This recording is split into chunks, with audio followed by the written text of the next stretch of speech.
too terribly hard for love to ever last. I fall in love too easily. I fall in love too easily. I fall in love too easily. I fall in love too fast, but still I fall in love so easily. I fall in love too fast.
恐れるな。これがお前の決めた道だろう。お前に比べれば我らの痛みは一瞬で終わる。分かってるわ、イタチ。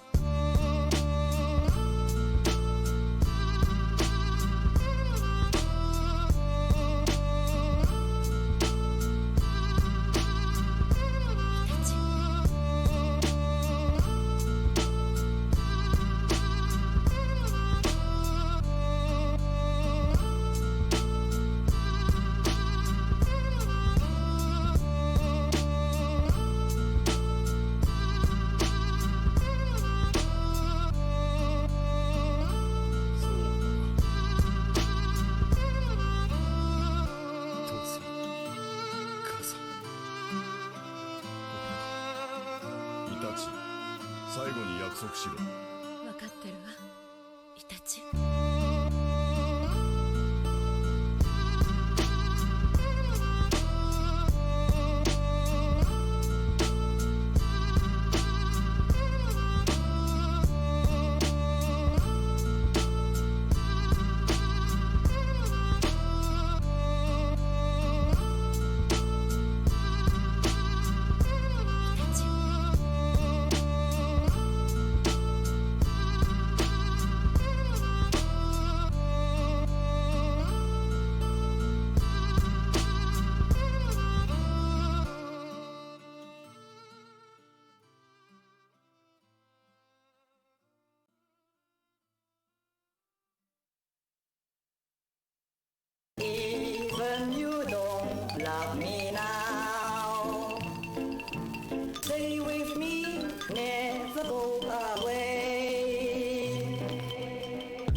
Blood Force.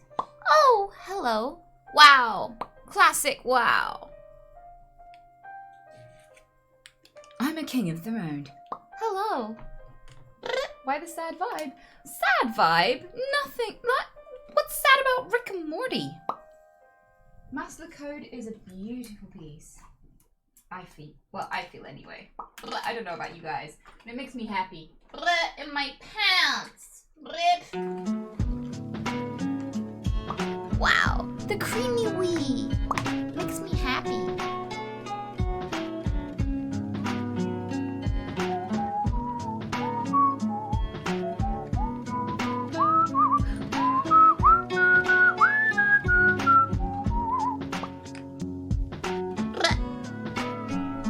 Breakfast. I've got tits.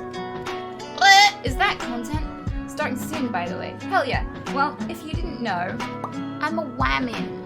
I'm late.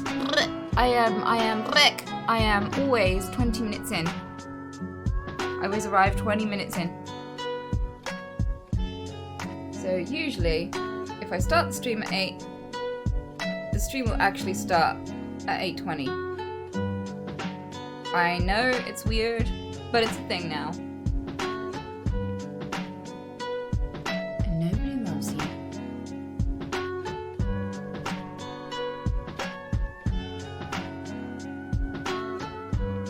Why mignon?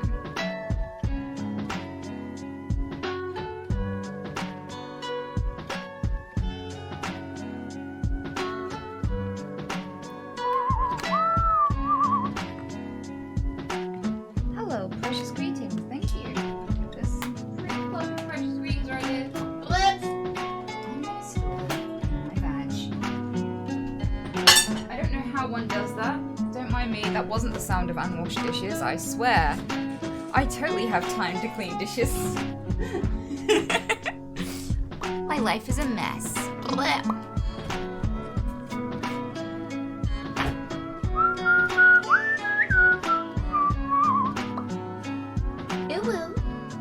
So what's the plan? Oh, big boy Poopy. You're new here, I can tell, because you think I can plan.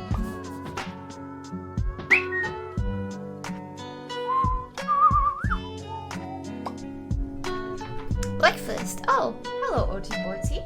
Thank you so much for gifting that sub, bud. Sub, bud. Wop up.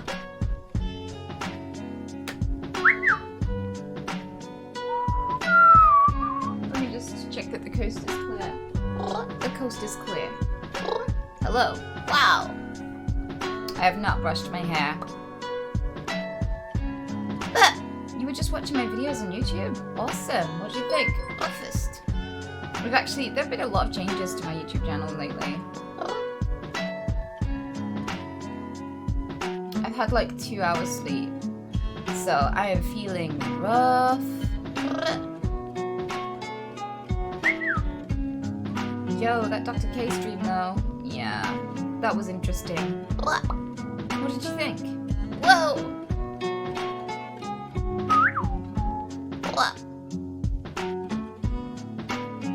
Did you just wake up? Yes, I did. I'm dead now. Someone said, where is she based? And someone said, New York. And I'm like, you liar! Why on earth would you just randomly say that? Why is that worth lying about? Of all things.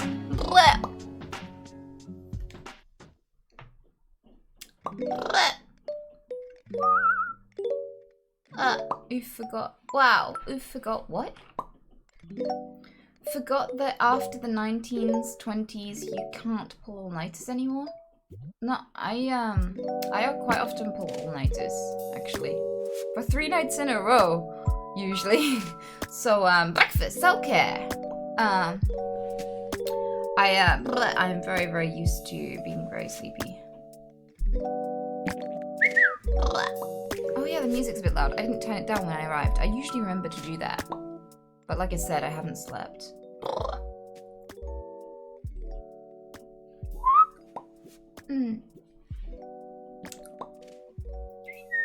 What games do you play? I play Doom. At the moment, I do like Doom. I like biscuits. The buttery biscuit base. What's your usual breakfast? Curry. Or peanut butter on toast, or banana huel.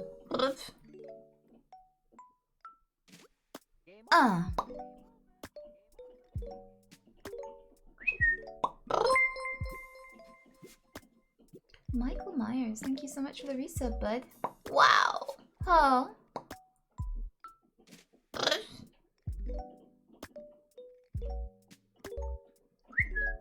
Don't say you're from Australia. Okay, I won't, because I'm not.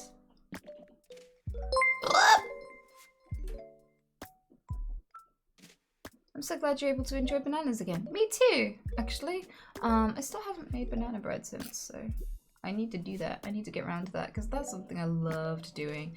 Bit of ginger, bit of cinnamon, bit of mixed spice. Few bananas, and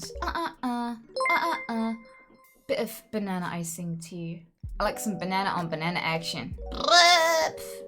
It's called docking. Ah! What about garlic bread? I fucking love garlic bread because I'm sane. You know, because I'm a rational, reasonable person with actual taste buds. Blah.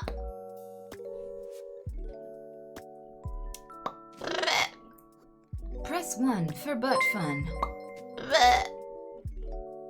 Had a really Jacksonus. rough day today, but Thank your you. streams always make me feel better. Thanks for being awesome, smile. Thanks for the money, bitch! I appreciate that.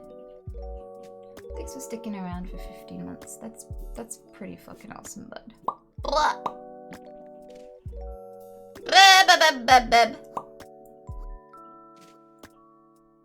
Anything on the agenda today, Nata? I have not planned. I have not planned. I am going to admit it. We're probably gonna play Doom. I don't know. Maybe a bit of Cat Quest.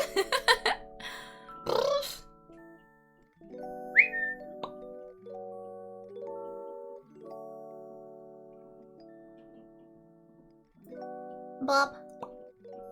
So what should we get up to? Does anyone want to ask some questions now before I start gaming?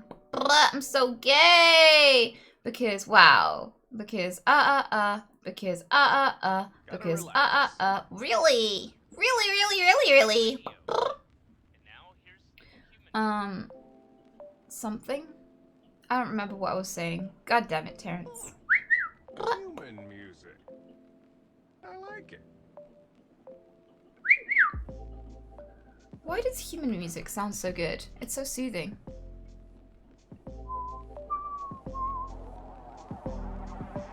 I like it. Sorry, I love a bit of Rick and Morty. There's quite a lot of Rick and Morty in my bitch, in my cat, in my baseball bet, in my wow, in my classic wow, in my in my playlists. I like it.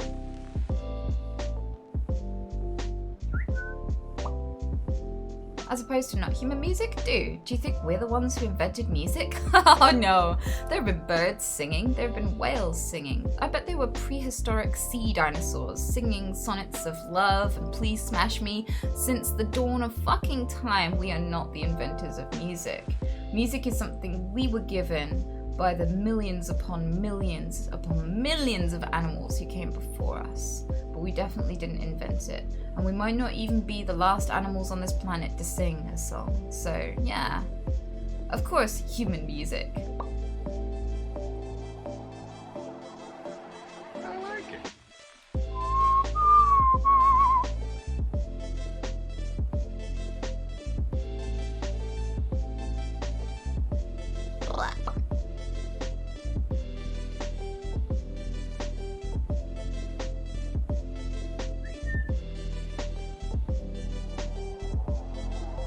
That got way deep to hear at 3:30 AM. Well, that's the thing, like, one of the things that makes me sad when I go to the pet shop is that they've bred crickets that have no song because it's inconvenient to listen to the chirp, chirp, chirp, chirp of little crickets singing their song.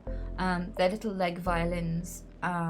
When you buy them for feed for your exotics, and so there are all of these little grasshoppers and little crickets whose only joy in life, because they're not really given any freedom or any chance to hop, the only thing that they would have loved to do is sing, and we took that away from them. And I stand there looking at these empty boxes, or these full boxes, either one, and they're silent, and I'm just like, fuck, we don't deserve animals.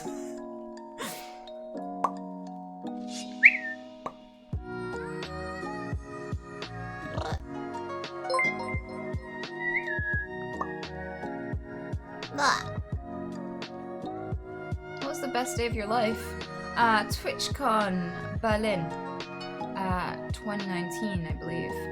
Was it 2019? Was it the beginning of this year? Or was that last year? What year is it? What am I? I think it was Berlin 2019.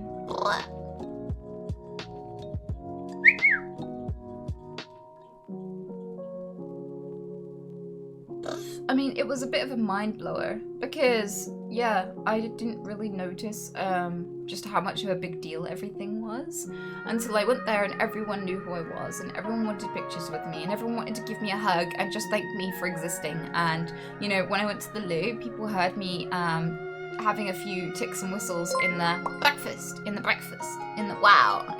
girls' loo. And there was like a queue outside the cubicle. They wouldn't let me go wash my hands. They were just all queued up in front of my stall. Like, are you Anita? Could you sign my thing? Can I have a hug? Can I have a selfie? I was just like, whoa. And yeah, loads of people were so nice to me. And, you know, I just wasn't used to people being so warm and inviting in person. It was just insane. And we went to loads of different parties and yeah, it was just amazing.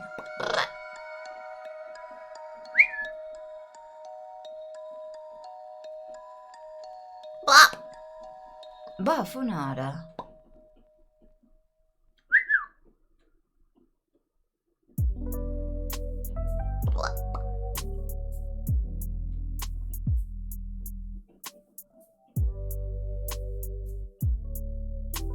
There's a person who's asked me if I take medication for my Tourette's, but I don't, because I've heard nothing but bad reviews about it consistently from so many people with Tourette syndrome that I just don't think it's worth it. It's not ironed out well enough. Our understanding of the condition is not far enough for me to really think it's worth it, because quite often a lot of people either gain a fuck ton of weight and feel very detached from themselves and kind of just like drugged up and just like really yeah, not themselves up, or you know, it causes other behavioral problems for them. And I'm sure there are people out there for whom it helps, but for since there are so many that really haven't had a good benefit from it, I've just not bothered.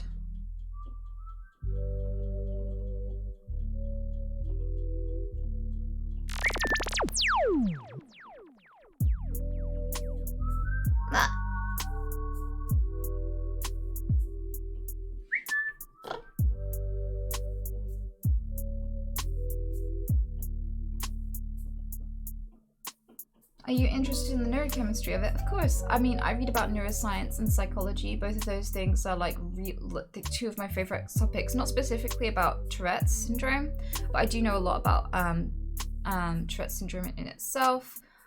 I do know that, so for me, I read about neuroscience on a broader level, just for everyone. But I know that it's characterized by a specific gene. We found a gene that we all have in common.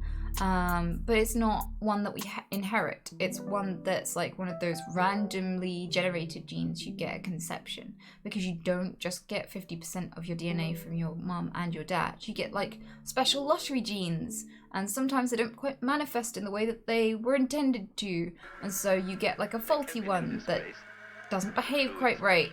And apparently that happens in quite a lot of people with Tourette syndrome. But you can also find an underdevelopment of a specific region of the brain in people with Tourette syndrome quite often. And even brain trauma can cause Tourette syndrome.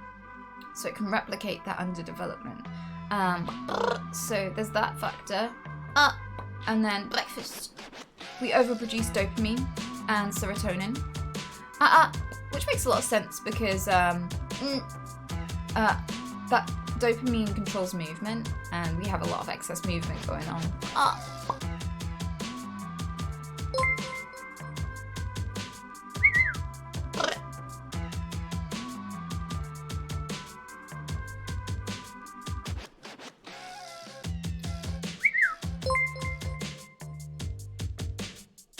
Did someone say money? Anita Smug. Thank you, Bagel. How you doing this morning?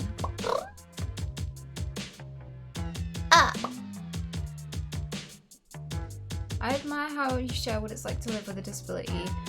That guy that reacted to you on the subway in your YouTube vid for a sample, very brave of you to put yourself out there. Well, I was lucky enough to have like several friends around me at the time, which made it a lot safer to go on the subway in London at night. But one of the things that I really want to do is take you out in public with me with secret cams, like to secretly stream. public transport because you guys have no idea what it's like alone. It's so much different. It's really different when you're on your own and you have severe tics. Like, really, really different. Blah.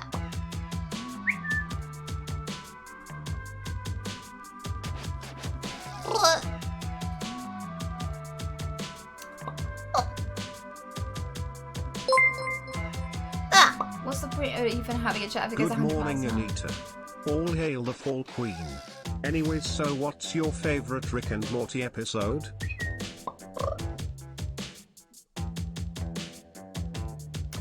I like the one where they end up replacing the Rick and Morty of their world because they fucked up their own. And they just go, well, let's just nope. And they go to another reality where Rick and Morty are dead and they just replace them. And they bury their own bodies and poor Morty's just like...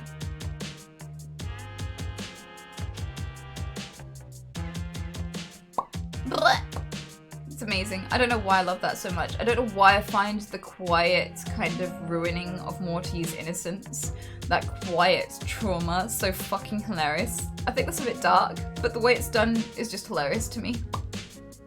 Maybe I'm a terrible person.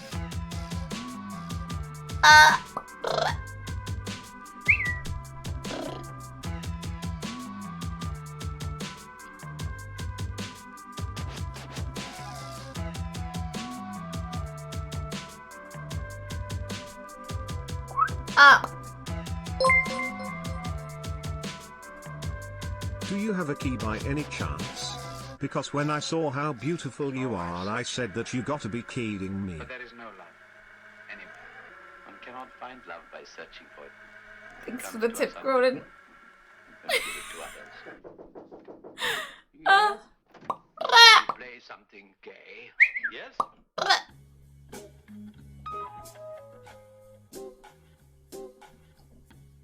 Do you reckon you're always this articulate, or not my intention to say that it's somehow beneficial in any way, but did agoraphobia and time with yourself allow you to hone it better? I never had any intention to sound the way that I do, and I'm always very surprised that I sound articulate to people. I can't explain it, it's kind of inexplicable. I grew up in a council estate, in a London overflow town. Honestly, I have no idea why I sound the way that I do, but the way I do sound fluctuates. I can sound more American at times because I've been working with American people since I started streaming. In 2 years, I've picked up like little twangs to my accent. But yeah, breakfast. I don't really know what else to say about it. I just got lucky, I guess. But I spent a lot of time reading. I would guess that is probably more to do with the way that I sound than anything. I wasn't really speaking to others, but I was reading. And when I first came out of hiding and started going to uni, people were like, stop it, you sound like a book. No one's gonna understand you. Simplify. Like, what does that word mean? So I got told off for sounding like a book quite often by the guys that I was studying with. I guess that's perhaps more to do with it than anything. Is that, yeah, I was learning my speech and I was learning my communication skills, not from verbalizing with others, but rather from books. Quite a lot of them fact books as well. Like my mum's when she was studying science, when she was doing her degree, I was reading a lot of those books, so perhaps that has something to do with it.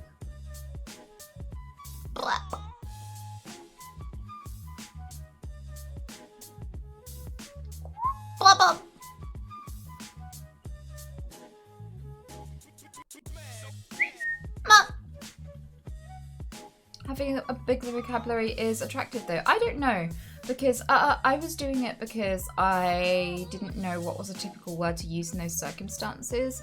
But honestly, I find that sometimes people overcomplicate their language, not for the efficiency of communication, but rather simply to just sound intimidating or sound intelligent.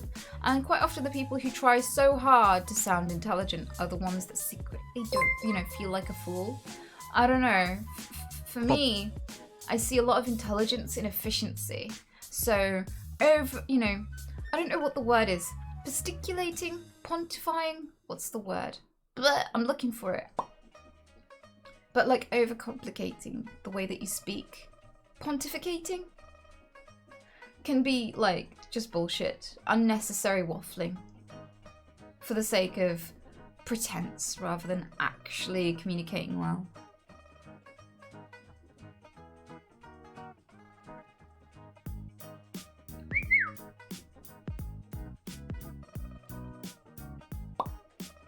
So I did learn to simplify quite a bit whilst I was at uni.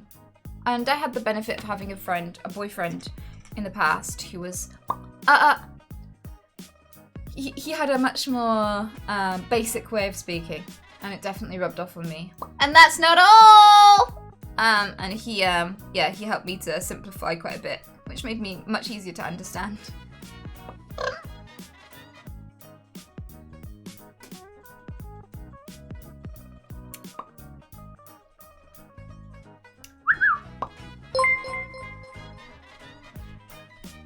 I must be in a museum, because you truly are a work of art, Anita Smug. Well, thank you. Get back under the...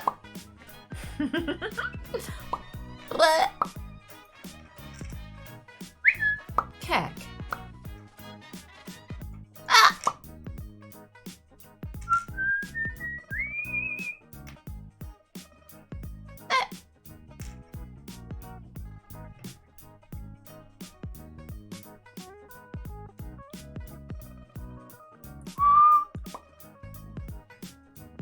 Your trace of impression is spot on. Thank you. Get out.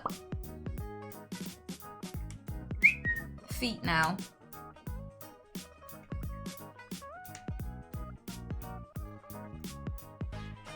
This is why you're in Twitch chat and not talking to actual women in person, buddy.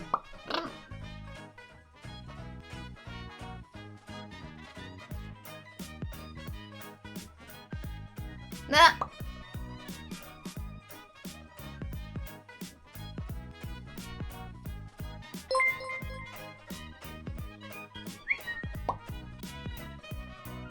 The thirst is my... Yeah, it's just like, what's that? Is that a woman? I think I seen them. I think I seen them on another website one time. Blech. Those are those things that used to avoid me at school. Wow. It's like moving and talking and stuff. Is this live? Oh shit, I know what these do. If you throw money at them, they show their boobies. Oh my god. And then they proceed to like order body parts like it's on a menu. And they're like, I gave you a $2 tip. Can I see your tits now? Blip.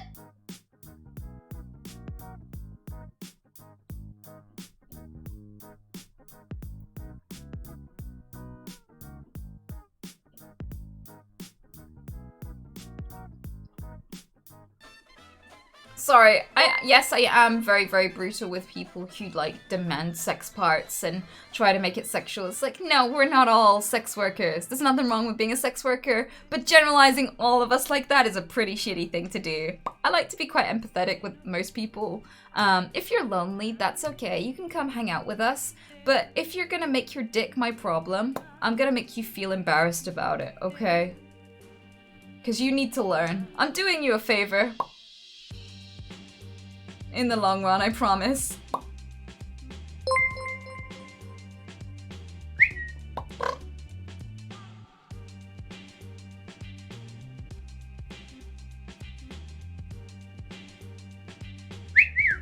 Whoa! How much to see a rabbit? Well, there might well be a beautiful selection of rabbits on adamandeve.com where you can use the special code Anita in order to get half price on your first sex toy with them and free postage depending on where you live. I'm sure you'll see lots of rabbits there. But if you mean my rabbits, go fuck yourself. Wow, go fuck yourself. You can totally see one of my buns. Whoa! We haven't hung out with breakfast. We haven't breakfast. We haven't hung out with Anya in a while.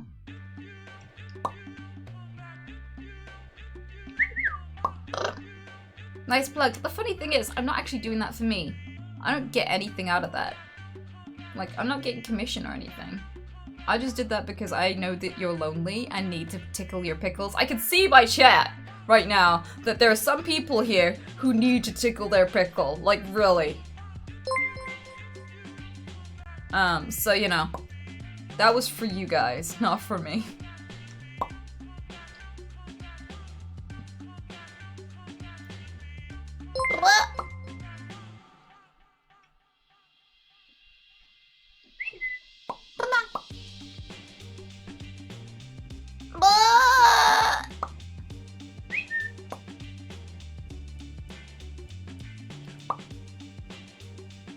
Are you a dog or a cat person? I'm more of a cat person because dogs have Stockholm syndrome.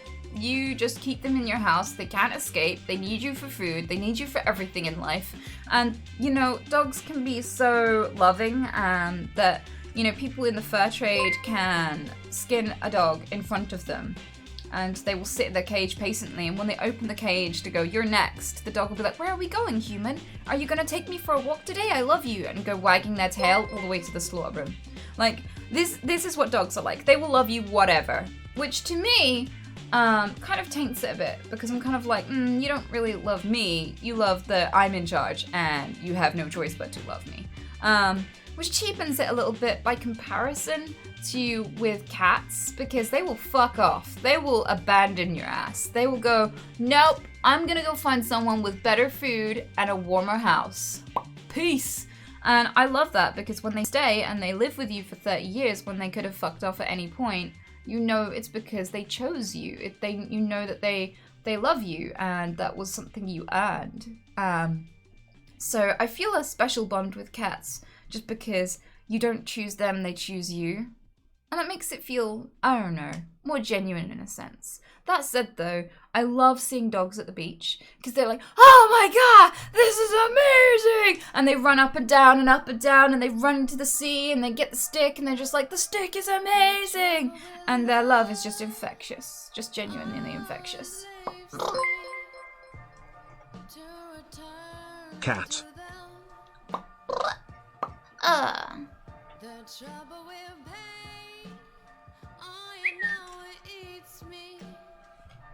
Also, cats are less likely to lick their asshole and immediately try to make out with your face. And I tripped on the cord last like time. I'll stay in the corner, kick. Stay in the corner, kick. You're all kick. Blip.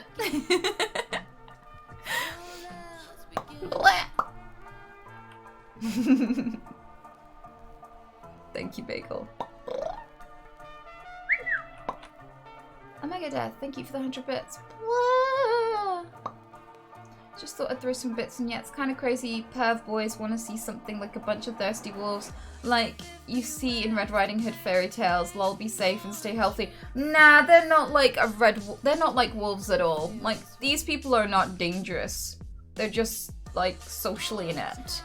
There's a difference, okay? Like, no one's gotten a marriage proposal out shouting "nice ass" out of the window of your car as you drive past a beautiful woman. They've not gone, "He's the one! What was the number plate? I must track him down!" Like, that's never fucking happened, right?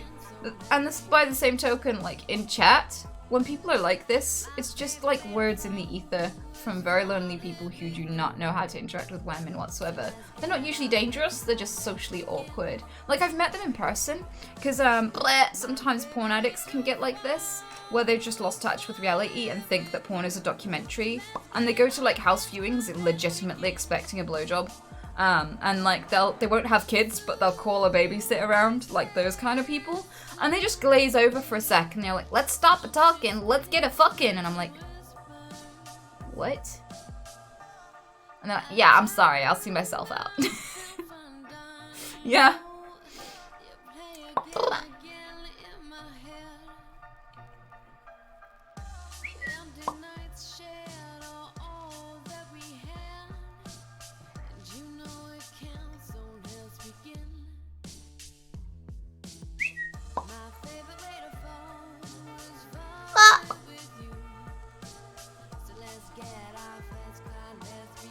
I'd be careful, they can get obsessive.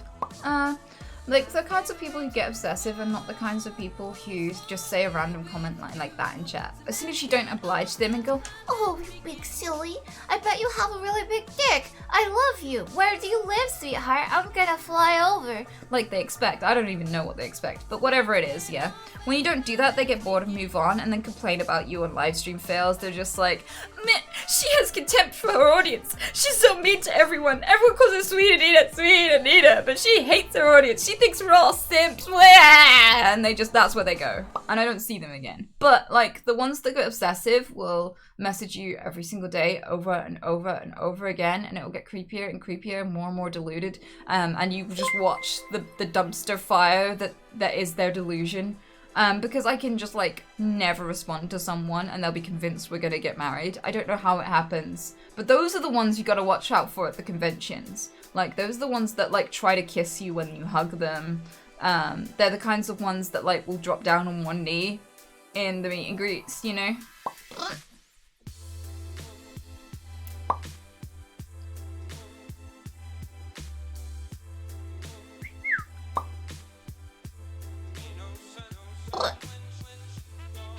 But luckily, weirdly, for all, like, they're really noticeable in chat, the ones that are just, like, making their dick my problem, or the ones that are a bit, like, over-attached and scary.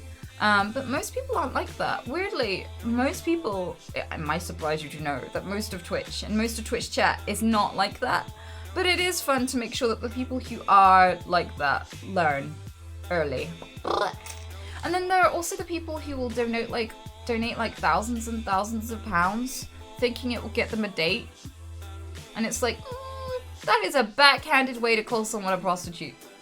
Like, it's like, you kind of just slapped me with that money there a little bit, buddy. But I bet it's even funnier when it's like $3. And they're like, here's $3, will you marry me?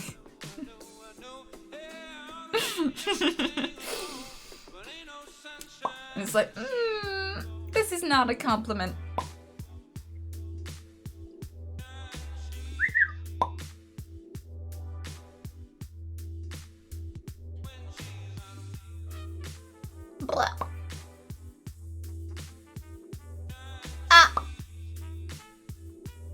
I thought $3 was how you proposed it. Well, here's the thing. $3 will not get you like a half-assed fellatio. Like, as far as I know. I mean, I'm not an expert in the prices of things when you go to see a sex worker, but like, expecting me to dedicate my whole life to you when a prostitute wouldn't even dedicate any body parts, any specific body part for like 10 minutes or 3 minutes if it's, you know, someone from Twitch chat. Maybe 3 minutes. But I'm meant to dedicate my life for $3. What the fuck?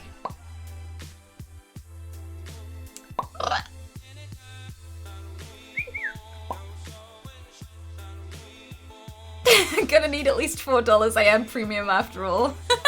Yeah, you know, that's you keep your standards high, bud.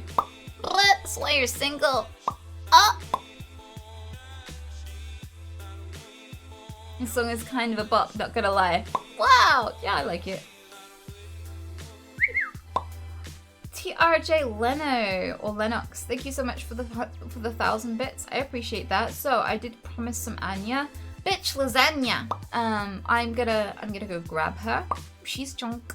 I hope you appreciate my sacrifice because she just molts so much floof. I'm gonna be wearing a fur coat for the rest of the day. Blah.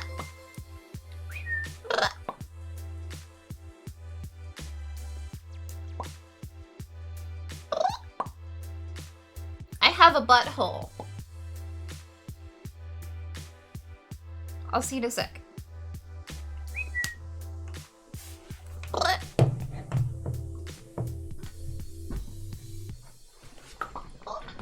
Let's kill some wow.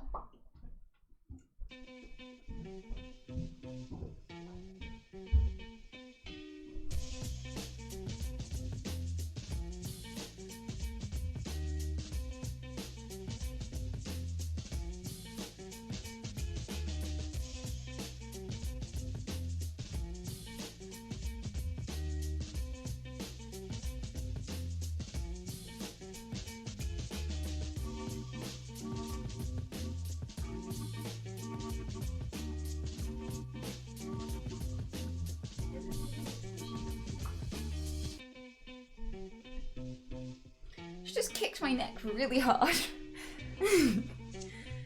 She's like, nope, I'm not going to the vet today, human. Right, I'm like, you're right, you're not. Please, just let me love you.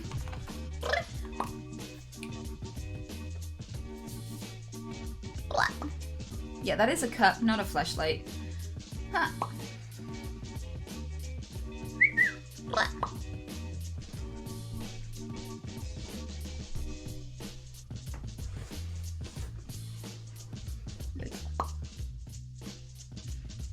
Oh.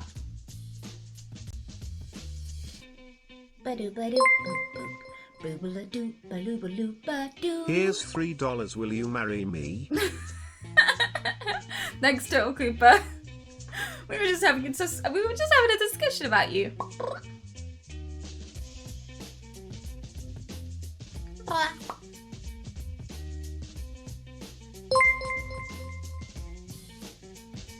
Here's $3. Will you marry me?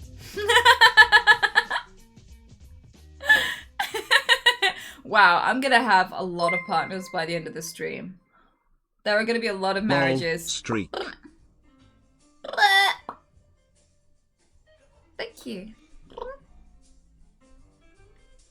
Jade Dizzle on a cloud. I've always loved saying Here's her name. $3. Will you marry me? Oh my god! It's gonna be a big wedding, folks. I don't know how I'm gonna be able to feed all your families when you come over. Too many husbands? Oh, you think they're all male? Here's $3. Will you wait a minute? You were the one who started the $3 marriage last I checked, Anita Thonk. Fuck you, stop exposing me. Ow! Yeah, that ass gone red. Oh, look at that! She just did that. I said she kicked me in the neck really hard. Can you see that? Great. Now, not only because of the second chair are people gonna think I have a partner, but they're gonna think he's fucking rough. Thanks.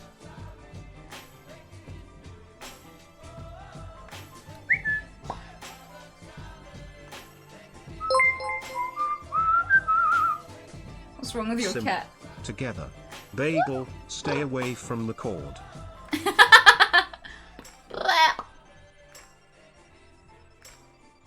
She's my baby. Look at this doolep. Look at all that. Yeah. You can get your squishes vicariously through me.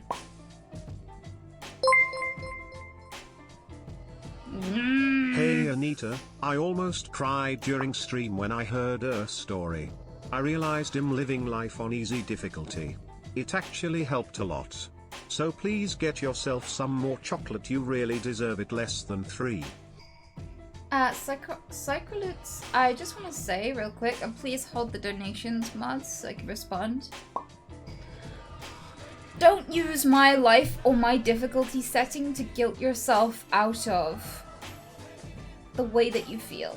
Don't make yourself feel better because other people feel worse. That's not how feeling good about life works. By all means, feel grateful to exist, but don't feel grateful for existing because you're not me. It's okay to feel sad about things. You're human. Bad things happen, and you wouldn't expect anyone else to stop emoting and just suck it up. And if only the people who suffer the most in life are allowed to feel any negative emotion, then the only person who's allowed to feel sad right now is the person dying most slowly in horrible death right now. So, by that token, if you're gonna feel good about your life, feel good about your life because you were dead matter for billions of years and you get this one short life to exist, one tiny blip of consciousness before you disappear again. And every second that you get to enjoy your life, you are the lens through which the universe observes itself and realizes how awesome it is. So every time you just love life, no matter how you do it, you're doing the most important thing there is, because consciousness is rare. Throughout the vast expanse, there are diamonds, there are asteroids made of diamonds, but there is no other life yet that we found. So in the vast expanse, it's the most important thing you've ever been given. I would love you to feel amazing about existing because of that, and not because you pity some girl with Tourette's who lived on hard mode. I'm always worried about people who just like, oh, You have Tourette's and you're so brave, because like if I was you, I wouldn't get out of bed in the morning and wipe my own ass and go out in public and buy my own food and shoot. I'd just shoot myself. I can't. Oh, you darling thing, you poor little fucker, you make me feel so good about my life because I'm not you.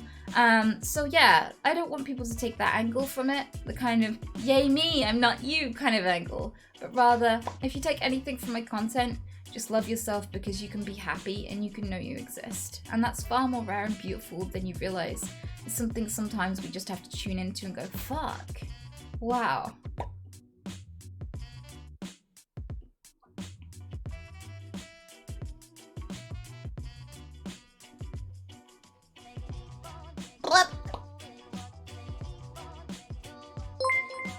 Don't mind me, I'm just eye sucking. You see, bunnies, they show each other affection by grooming each other's little corners of each other's eyes because they can't reach it themselves. So it's like a bunny kiss. So I'm very gently picking off the crusty bits that I've gathered there. This is me showing her my love. What you pog you in? Oh! Fat Kid IRL, thank you so much for the 20 gift subs, bud. I appreciate that so much. Holy shit.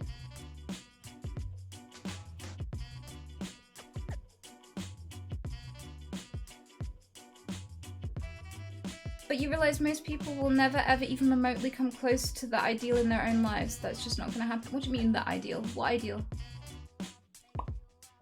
Happiness? It's easier. It's much easier to find than you think. Proclaiming imminent doomsday are popping up all over the U.S. Judgment Day is at There you go. Is it better? Hey Anita, I've been talking to a girl I've liked for a while now. I have an issue with fantasizing, but I manage my expectations well and don't expect much. But I hate it when I fantasize. Any advice on how to stop or handle these fantasies? What kind of fantasies are they? Because fantasizes are they're a way to process information. They're a way for your brain to run through your scenarios of the future and how to handle them, which is a typical cognitive process. It's developmental. It's important. Why would you want to stop it?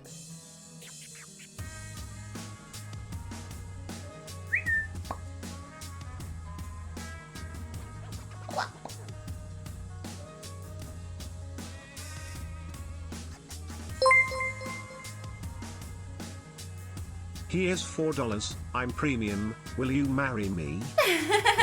I'm sorry, dude. It only counts as £3.21, so you're still shy. Bleh.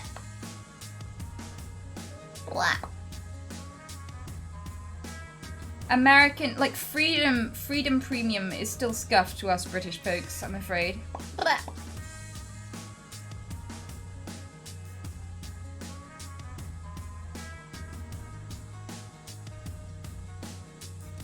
Bleh. She's looking at you. Monkers. Blah.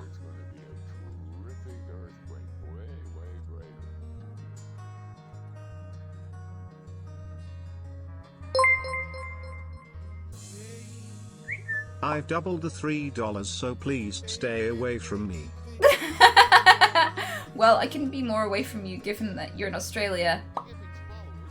You're in the exact country we sent all the people we wanted to stay away from because we couldn't get any further from them. So, done and done. Nailed it.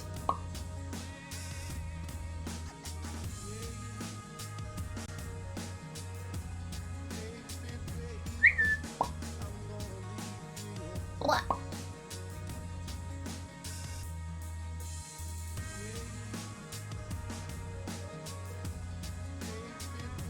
I agreed to the terms of this deal.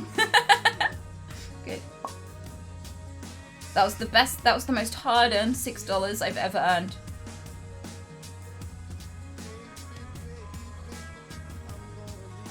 Blah. Blah.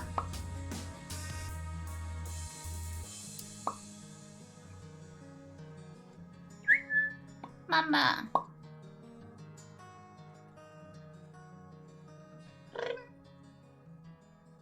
It's weird though. Dr. K isn't the first person to claim that my life is on hard mode, which is really odd. Exactly Here's those words. $5. Ditch the other 2 guys and marry me. The other 2 guys. Oh, I wish it was 2. The warlock. Warlock. Thanks for the £5. I will consider your proposal. I'll consider it. I'm gonna do a Queen Elizabeth here, so I don't get murdered.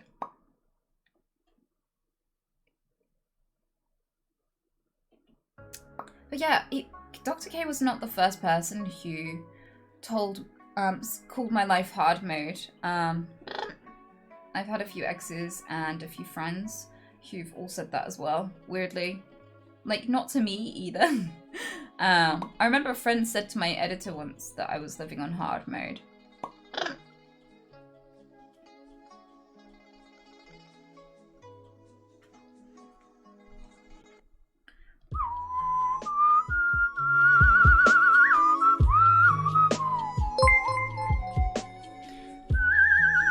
Here's $4. Obviously marry me, Omega lol.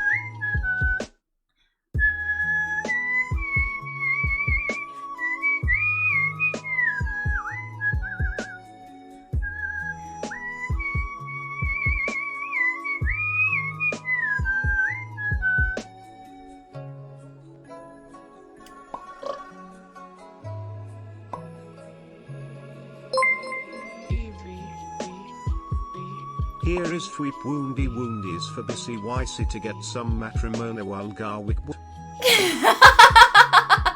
I hope he heard that. He probably didn't. He's not really a morning person, but I hope he saw it.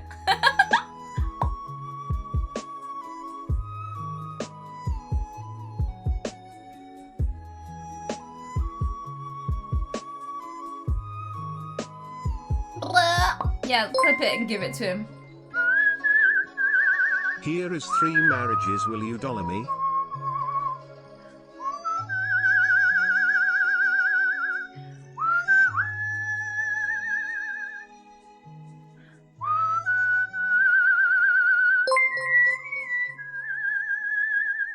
Here's $5. Ditch the other 2 guys and marry me instead. Getting pretty insistent there, Warlock. Can we dance like a geisha? Let's do a dance. Blip. I'll be gentle. Respect the buns. Don't just do this to buns. And if you do, they have really delicate spines, so if they struggle, let them go, okay?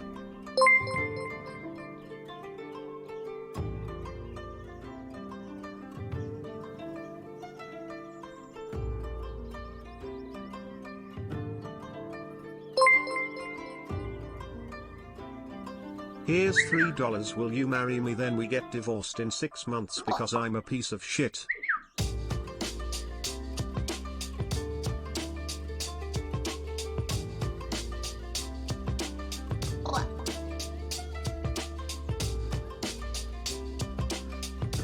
There we go. That's as much as I'll do. I don't know that it's necessary. Oh, I'm getting licked. Look at that. Oh, cute kisses. Oh. Decided to simp with the best Bahem bagel before getting my tattoo finished. Kappa. Simp. Together. Strong. Thanks, Hypers. Kraken.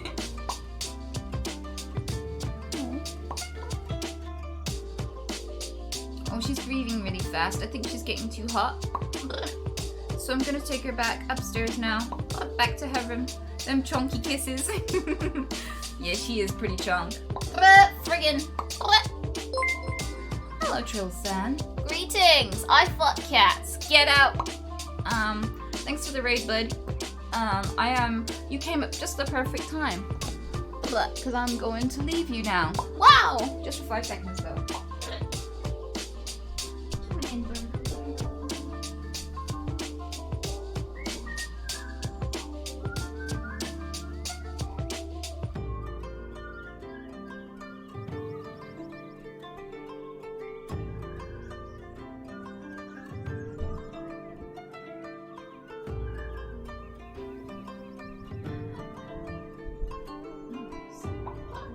Let's kill me.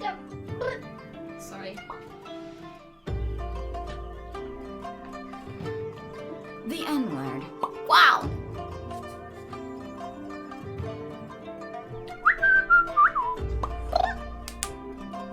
Blech. Yeah, sorry. Just to clarify for anyone new, tics are often not what we're thinking or feeling, but the most inappropriate thing. So if they are related to the situation at all, they tend to be things we worry about saying rather than things we're actually feeling or thinking. So that's really important to clarify because it's a stereotype that we say things that we're thinking, and that means that when we say racial or homophobic slurs, it puts us in danger. Because even people who think they understand Tourette's, who understand it as secret inner thoughts, then start persecuting us and hating us for things that have nothing to do with how we feel about the world at all. Ha.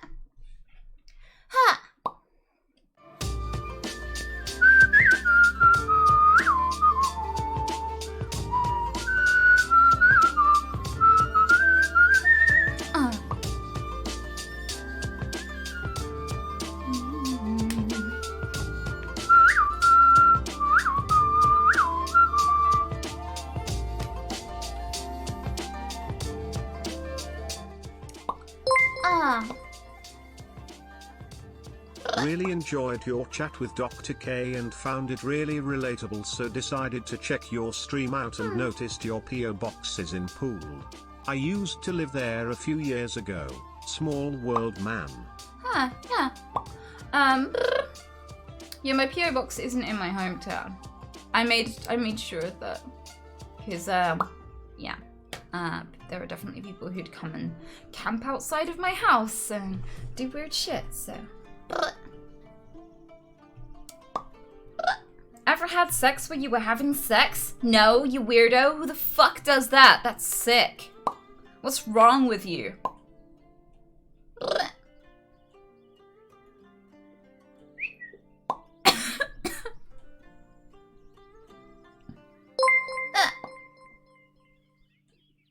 Will you harass me polygamously? What? What? What does that even mean? Blah. Me and my 8 boyfriends are coming for you. Wow, and we missed your tits. Blech.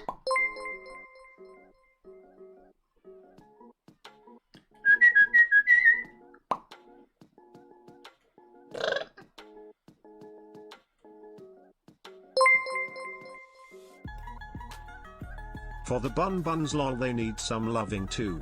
Hell yeah, thank you, Miss May. I'll get them some extra treats with it. Although Anya doesn't really need any more extra treats. She got all the doulette. Blech. Should we kill some demons? Blech. Let's do some demon hunting. Oh shit, that scared the fuck out of me. It's money. Thank you, Bagel. Holy I am shit. the footrest, he'll take that marriage role now. You have like a million roles. You're gonna be like, if we ever introduce you, we're gonna be like, this is Bagel, Queen of Simps, Footrest of Footrests, Comfiest of Footrests. What are the other ones? Because there are quite a few.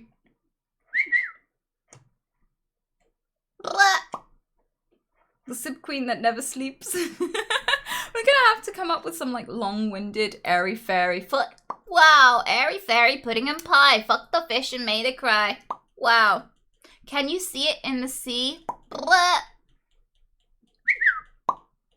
Fishy, will you cry for me?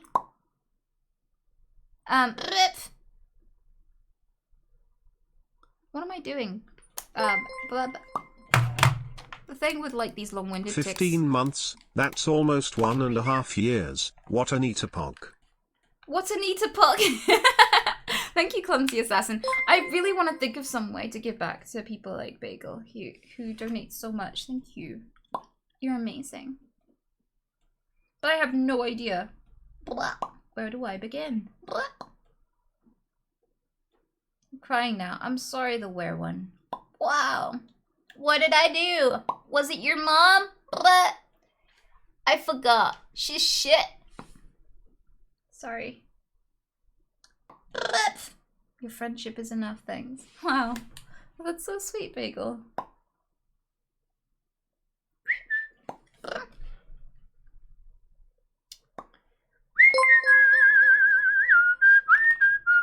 I'm not drunk. Uh-huh. I don't believe you, pedantic. He's soberific. This is my island in your bum. Oi, oi.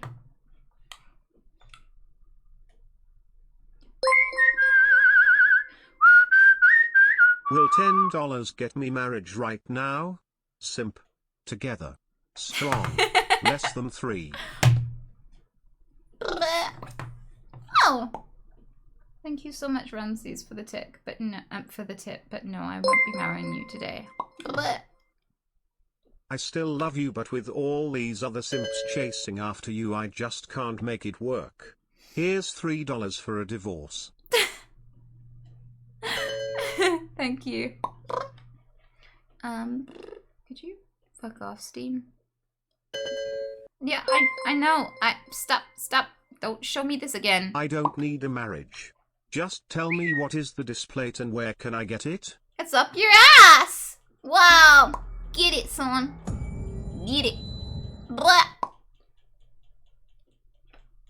Sorry. Like this. You know, head humper, you know. Blah. I can't seem to get rid of the Steam thingy, but I also saw a thing that my attention's being pulled everywhere. I can't! Here's £3. Will you Kappa Pride me? I think you just Kappa Prided yourself. Checkmate! Please. There we go. I'm circulo.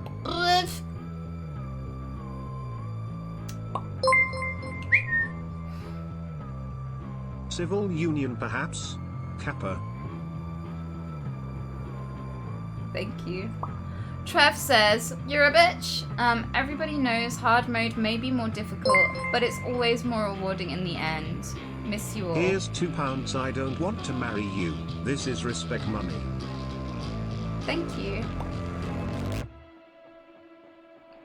Thanks for that, Trev. It's good to know that you still watch and that you're still here with us. Can we have some love for Trev? It's his 19-month resub today. Yeah.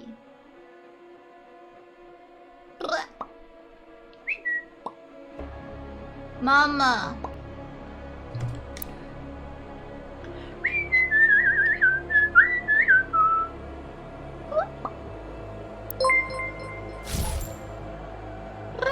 Marrying is so last week. Here is €4. Let's merge our souls together.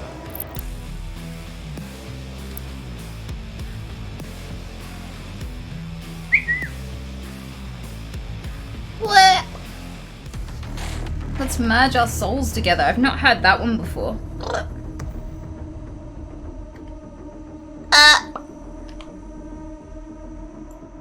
Why is there so much traffic on this channel? Because we have a really, really interactive cluck, fluck, wow, community.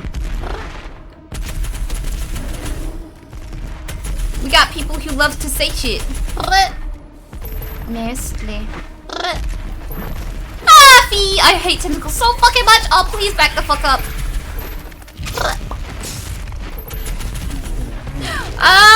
I hate you so much. Please just stop. Please just stop. I'm not cool with you. I'm not cool with you. We're not cool. We're not cool. We're not cool. We're not cool. Oh, okay, maybe we're cool. Oh, Jesus Christ. The bejesus. Where are my bejeebas now? Because they're not in me. Oh. Oh. Okay, I didn't get in the zone. I think I should have gotten in the zone before I played this. Because I am fiefed the fuck out of here. Mama.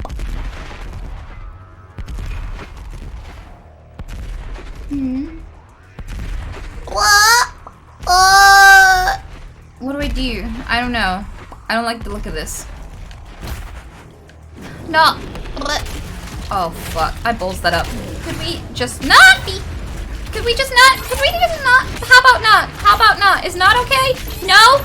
No? No! Oh, fuck. Thank fuckity fee. Thank fuckity fee. Oh, man, my heart.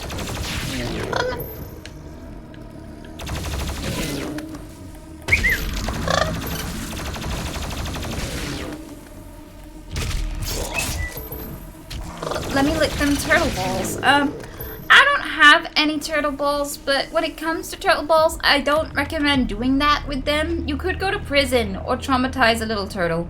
Wow. So, why don't you just chill and watch us kill instead?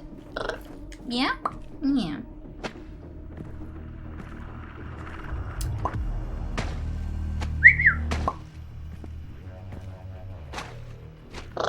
How do I even... This is my next conundrum. What is this? Oh, okay.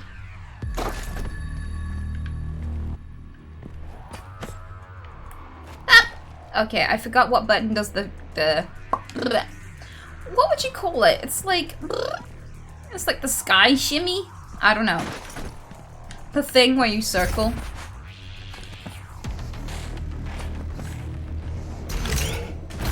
There we go.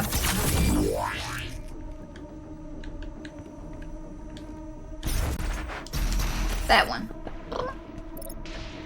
Dash, air dash. Okay, that's much. That sounds way cooler actually.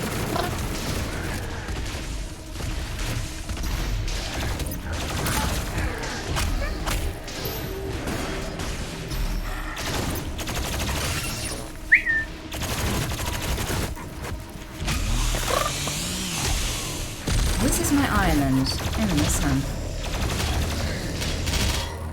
Did you sneak up on my ass? No, thank you. For the last time, not from behind.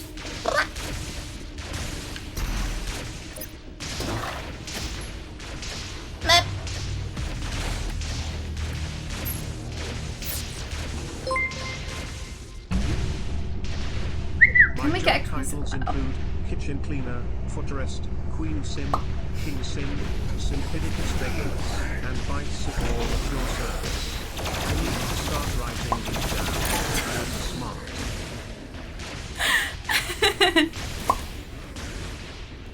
That's a lot of titles you've added in a very short space of time. You could consider yourself very accomplished. What the fuck just happened?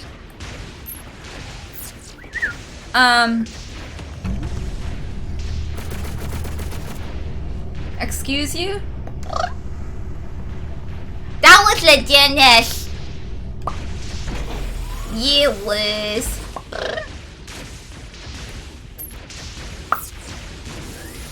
But the zombies just want to live. Well, this is kind of awkward because, could you imagine breaking that to a zombie? He's like, I just want to live! And it's like... Then we might have a problem. Rip. Can we have an F for the vitally challenged? Rip.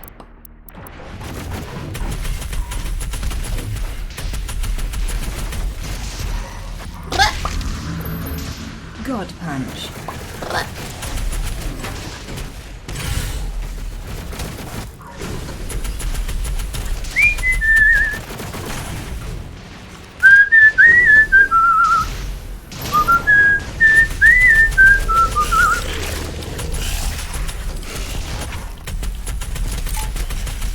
Red force.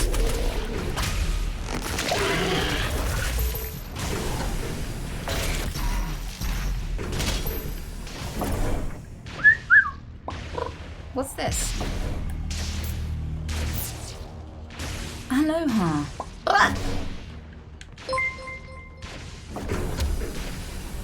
No witnesses. No witnesses.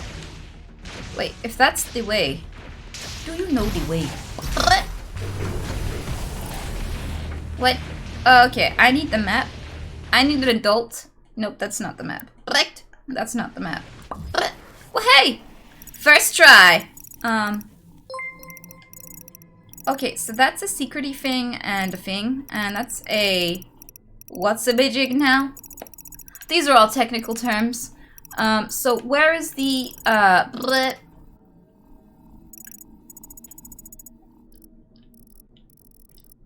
Oh, okay. Okay, boomer. That makes more sense. Okay, I'm okay with this decision. Bleh.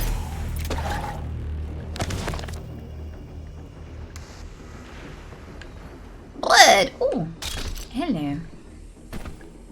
Mama.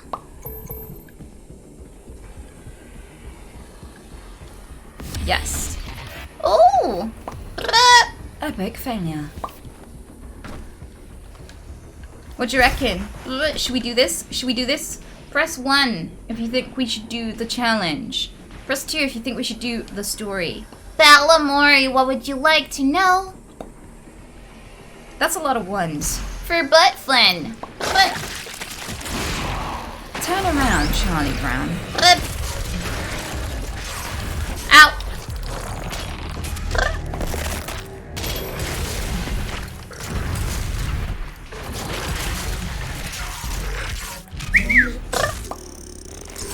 Is this easy mode? Really? That was the why was that so easy? Why has this gotten so easy all of a sudden? Feels like the monsters are less hard. Are they just not into me?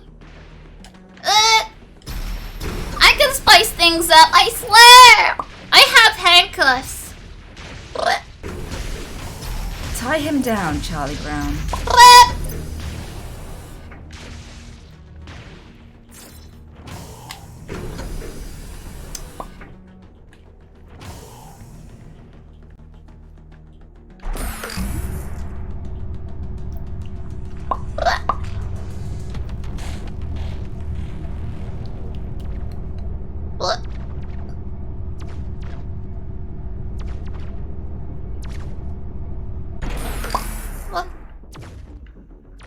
That's why she has handcuffs. Yeah, because the monsters are less hard for me these days, so I have to spice things up.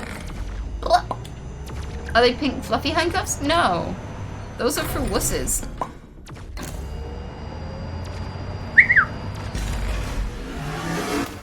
One moment. What? Override successful. Ah, there we go. Thank you. The path is now clear. You can access Dr. Hayden's outpost. Hell yeah. Let's do this.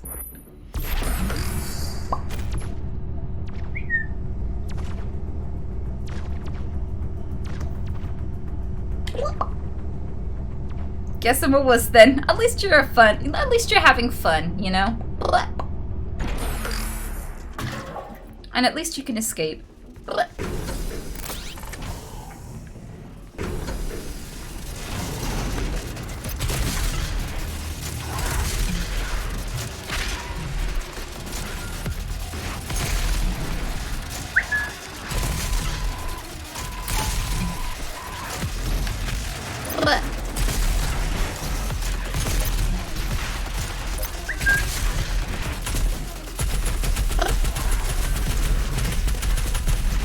Oh shit.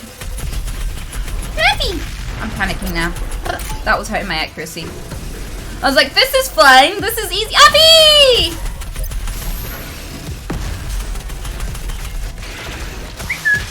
Fee. Fuckity fee. Fuckity fee.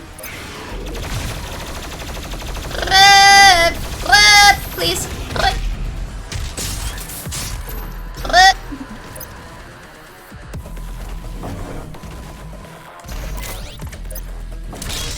Man, those handcuffs made this monster super hard.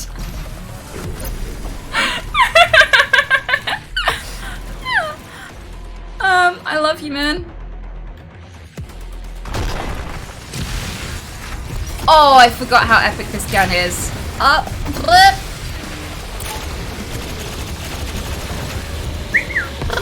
Oh, fuck me! Hi!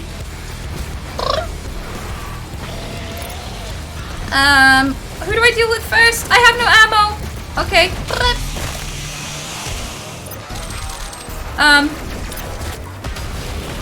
Oh, yes, this is exactly the right weapon for now. Mama! Oh, I don't even know what got me. There was just so many people getting me right there.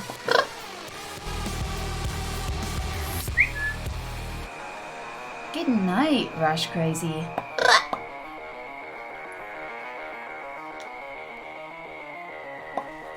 Enable headbang.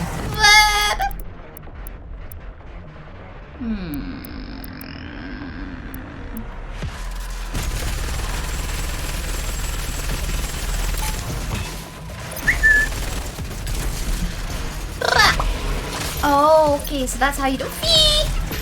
That's Stabby.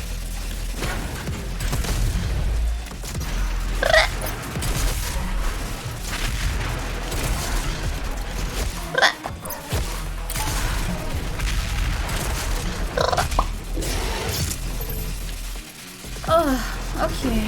Okay. Uppy. Up.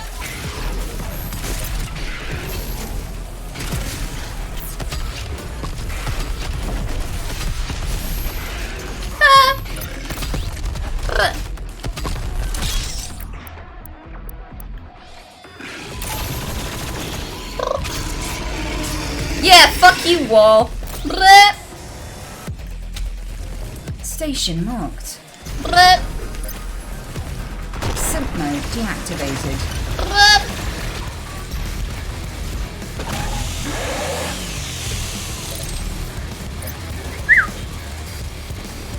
Sync coins depleted.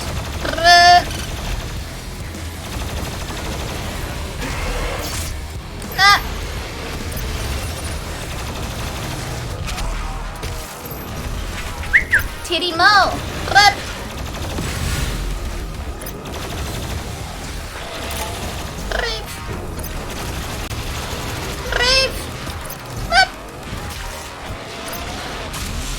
What? You can chainsaw those guys now? Holy shit!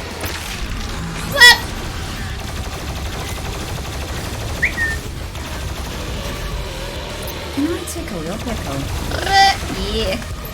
You see with those guys, you gotta get them from behind. They like that. It's their weakness.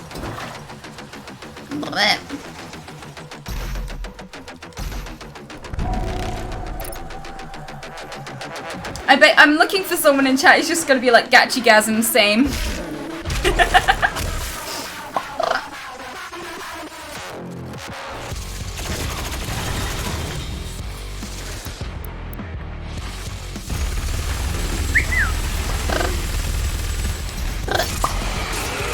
You're sushi now.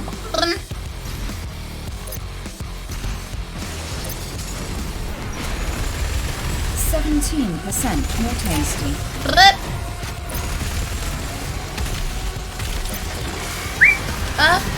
I totally missed you with that fire. But it got you anyway. Awesome.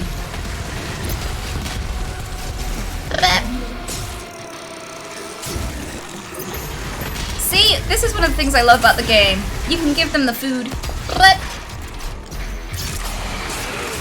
Feed the children.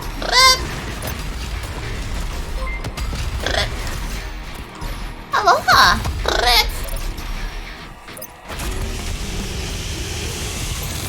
Yep, definitely all they want is cuddles. Ooh,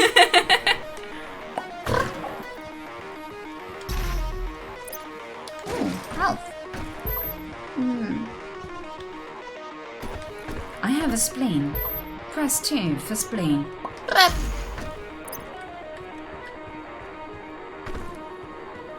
Grab the spleen, keep him keen. Cut the gore, they want it more. Warning. All our Oh, wait, what? I am playing the same bit. I've done this bit. I've done this bit, I swear. Haven't I?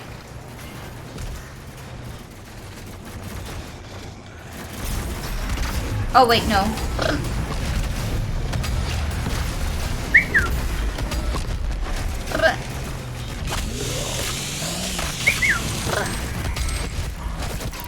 Get up! Hey! Let me reload, dude. Have some honor.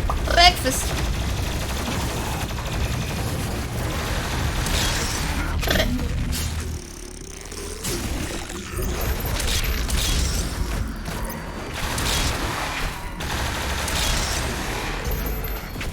Uh-oh.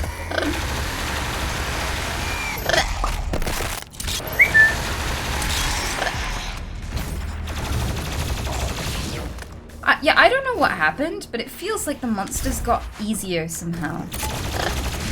But I'm not on an easier mode. Do you just generally get more powerful after a while? Do you get more potent?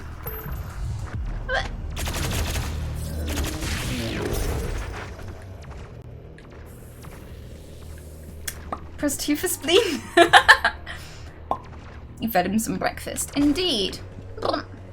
Maybe you just got better. I don't know. I still feel like I'm firing a lot of warning shots, if you know what I mean. This is Dr. Elena Richardson. Oh no. Log entry 007, March 3rd, 2163. And with him lies our salvation. For as he gains in strength, so do they fall in numbers.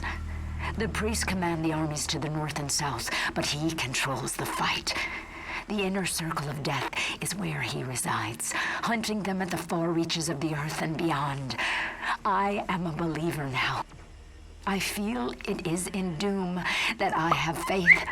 The Slayer is the spear that stabs at the heart of all attackers, and those that would seek to harm us should feel warned.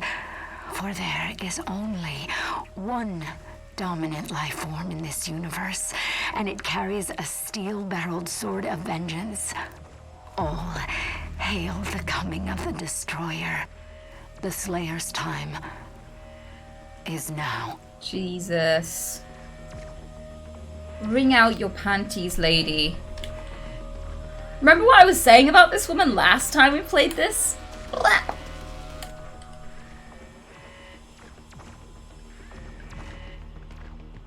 It was like, that is a woman who has been written by a nerdy man who has never actually spoken to one. Blah.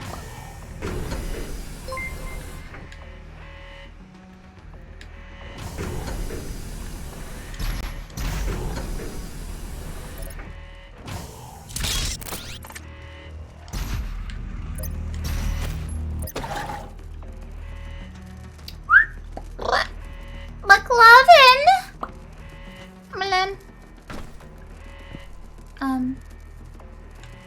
Excuse me, could you,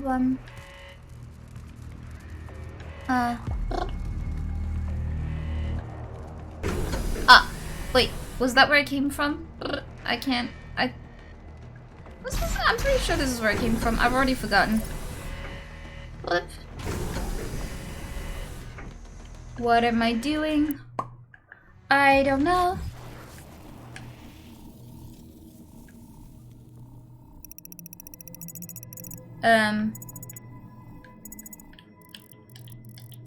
Wait. Okay.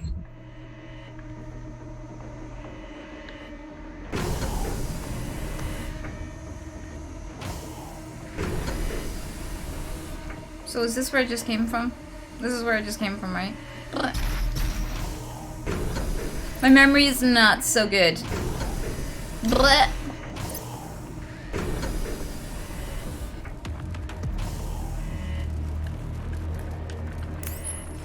Oh! You press the buttons! At the top of this facility. Attention. Emergency protocols have been activated. Please exit the facility now. That was legit, yes.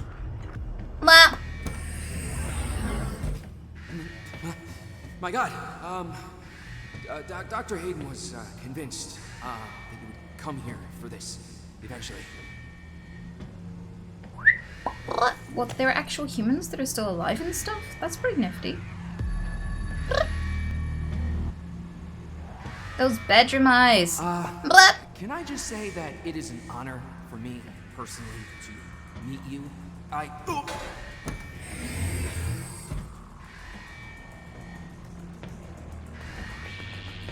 Attention. Emergency protocols have been activated. Please exit the facility now.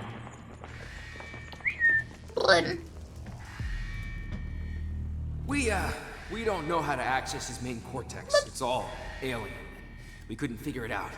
We have to prepare for his careful extraction. We were given specific orders.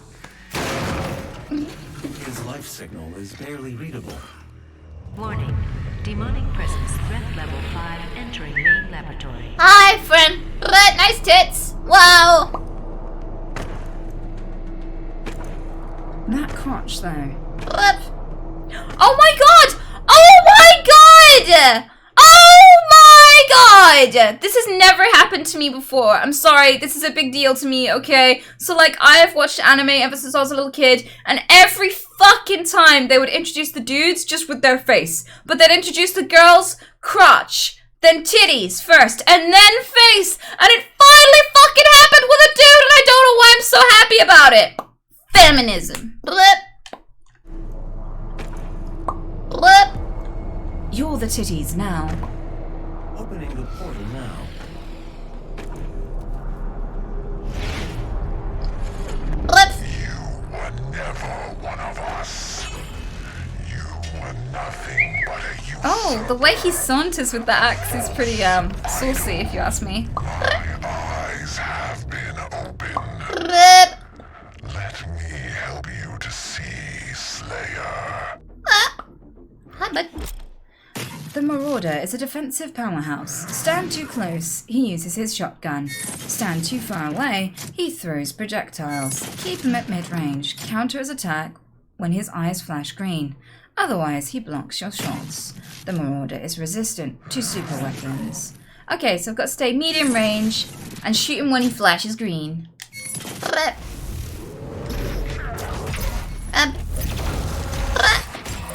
Could you fucking nut? What's with this thing?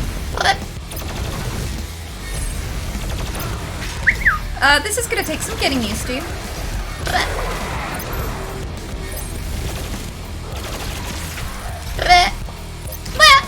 I am not used to this. Okay, that works.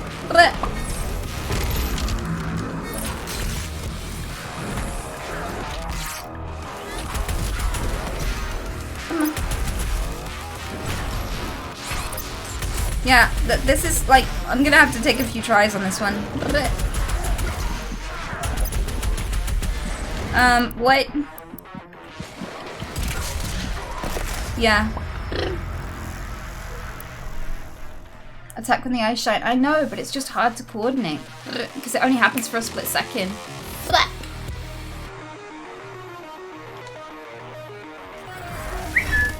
Warning. All armed personnel, the mortally challenged have entered the compound. Mortally Evacuation challenged? is advised.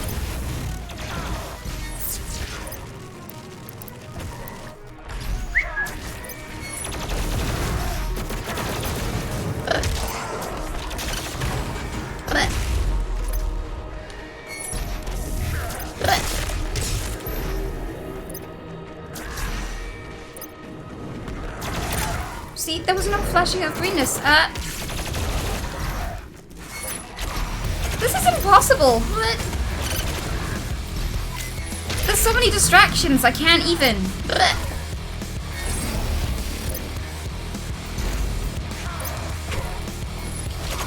Yeah, I just don't have the speed for this. And also, I'm getting got from behind, and I just cannot dodge everything at once. I do not know. I shot then, but I just ran out of bullets. Like the one time I got it.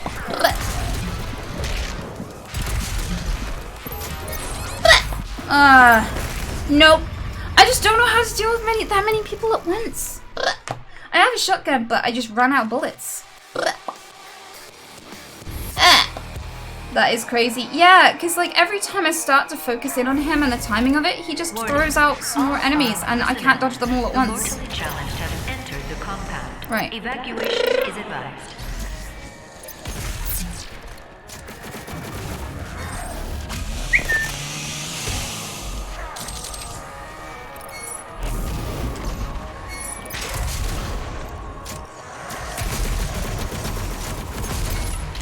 Because, like, they have guns and everything, and I can't keep them all in view.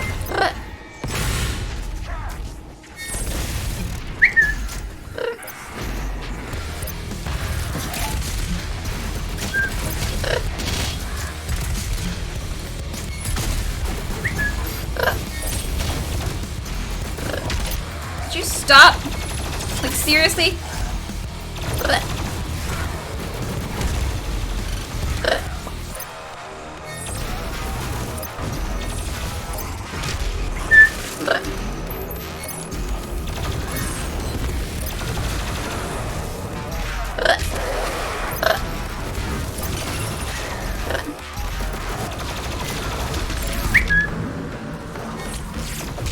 Oh my god. Let's just die. Just die.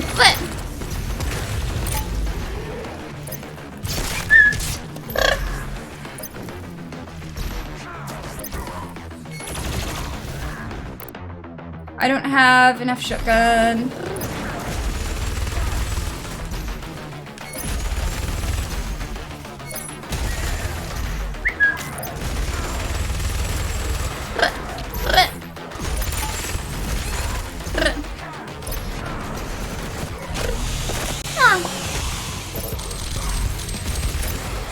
Oh my god, that panther is just so annoying.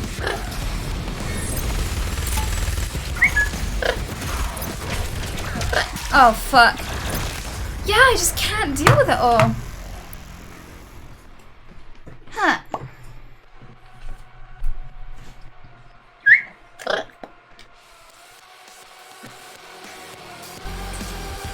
Maybe freeze the weak guys? That's actually not a bad shout, but I've forgotten how to change the All personnel, the mortally challenged have entered the compound. Evacuation is advised.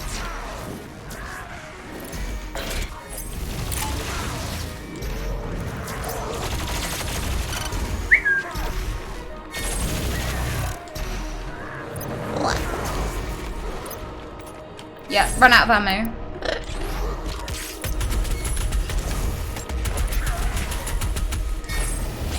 Yeah.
Now I'm getting shot and I don't know where from.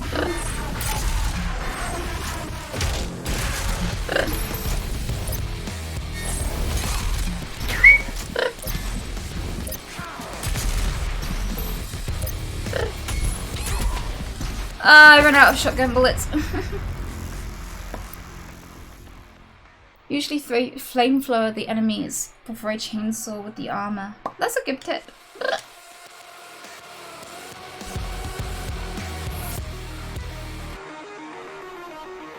That was a tough battle. Yep.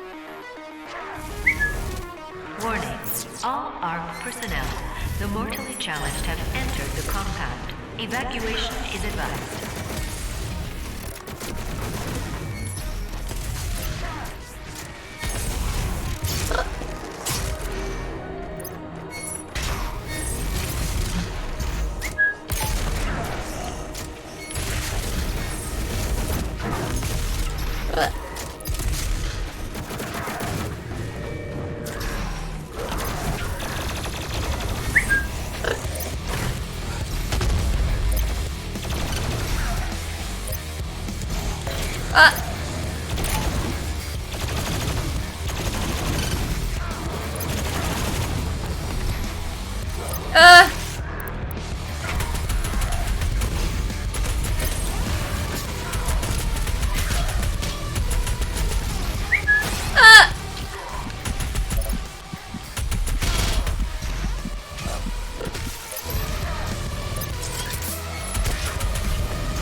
Yeah, he's just on me.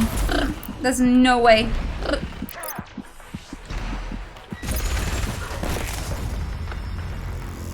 There's too much.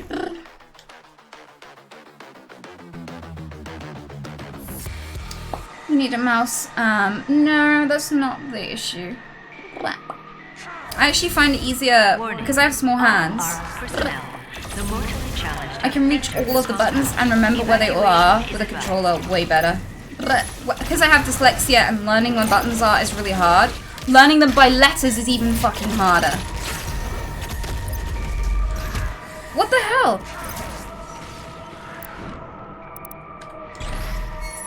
So yeah, the controller really helps me. I wouldn't have gotten this far without it. Like, the worst thing you can do to someone who's dyslexic is have loads of different moves and have them all coordinated by letters. Jesus Christ.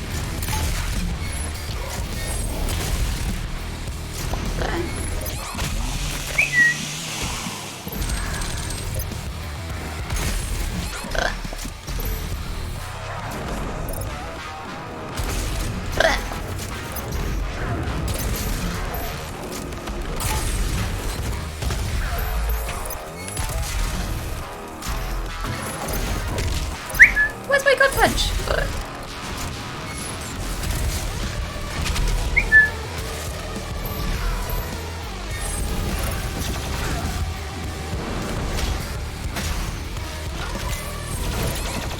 Yeah, I just can't move.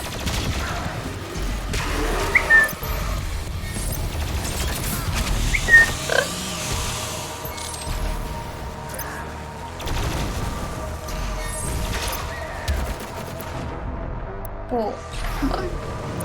Give me an herb. Gotcha.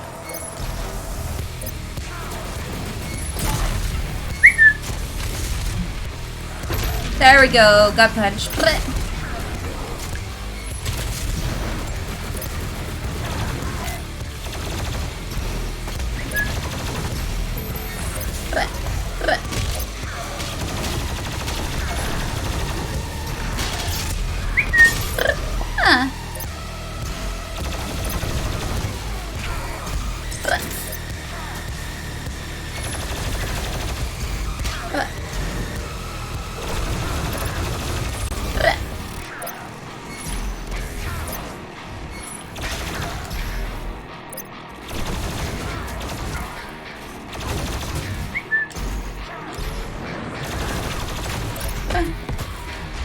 Fuck.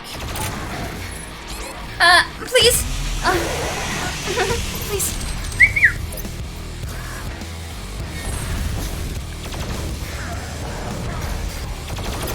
Please with that shit.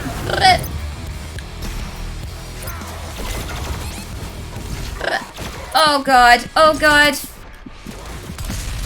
Please. Yeah.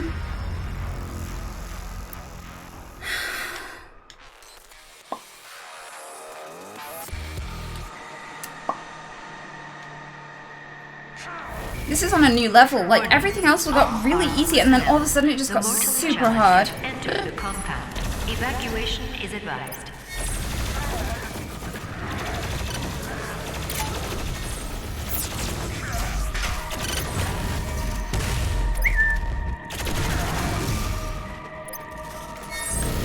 Oh my god.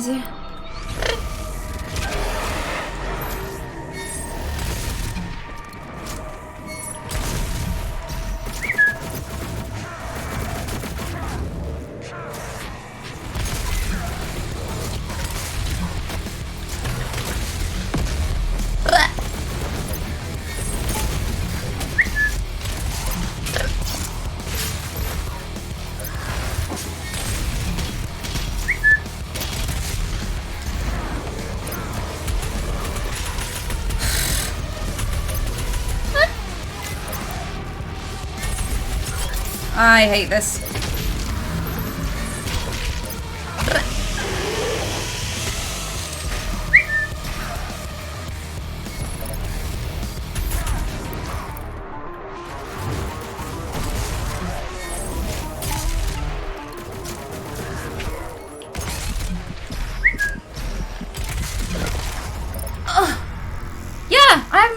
why it goes so hard. Holy shit.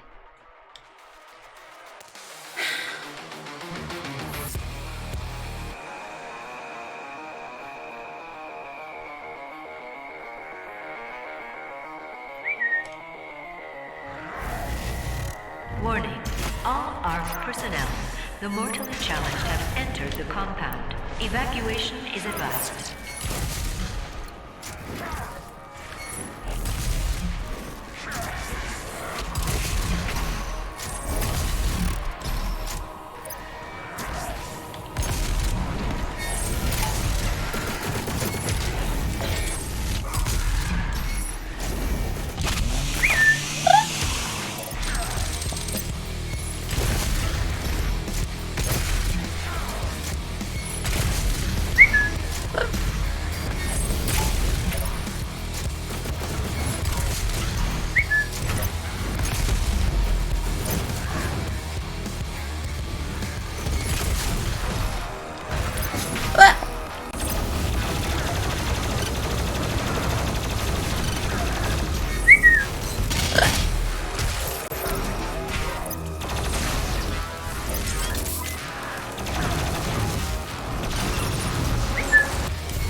Damn it.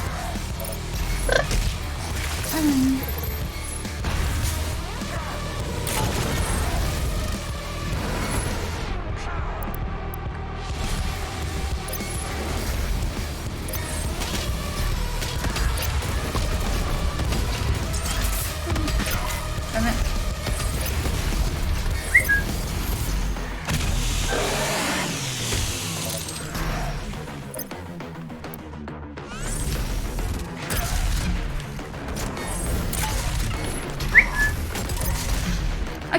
I can't!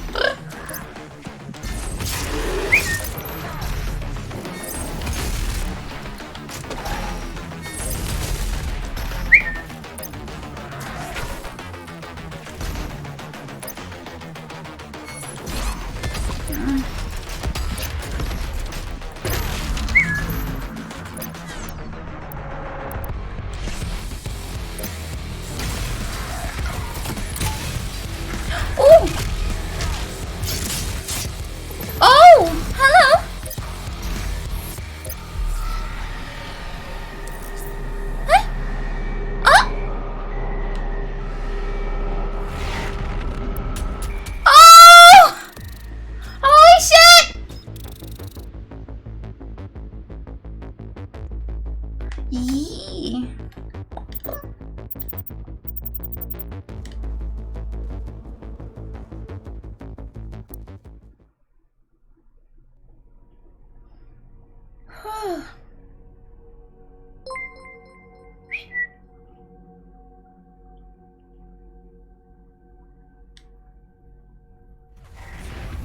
You have now destroyed 68% of Hell's occupying force. Without the priests, the demons will not consume Earth as the con maker had planned. But there is still one priest left, and I have lost his signal. I can no longer locate him. Dr. Hayden will be able to find him. Blood. Dr. Hayden is transferring himself into your ship's mainframe. The architecture is similar to his own. This will... Kissy wissy. Final priest is hiding in Sentinel Prime. The Con Maker does not want him to be easily found. The only functional slipgate to Sentinel Prime is in the core of Mars, in the lost city of Hebeth. I have marked its location for you, but getting there will take time. There is no easy way to access the core of Mars. There are no known pathways that lead there, Dr. Hayden. The BFG 10,000, designed by Dr. Samuel Hayden as part of the anti-demonic defense grid. I understand. Searching the coordinates to the BFG 10,000 now. Hey, Slippy. Just shoot a hole into the surface of Mars. The portal is ready. No, I have a thing that I want to go use on your mom.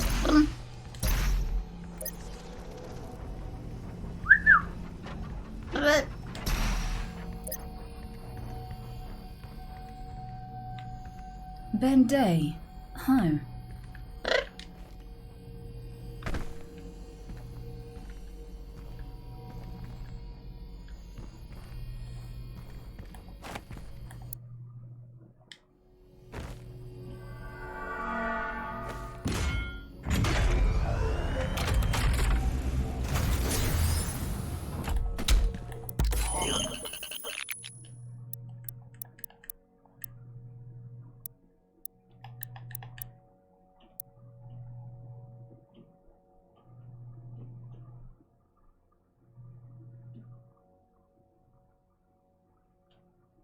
That's actually pretty OP. Energy shields unlocked. Fun.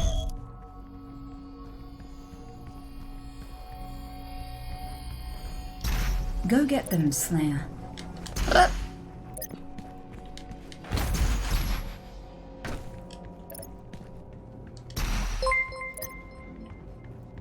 Mama. Congratulations, Anita. Today you have become a real gamer. Pepe laugh. Fuck you. Blood Force Tramatura. Blood Force Tramatura.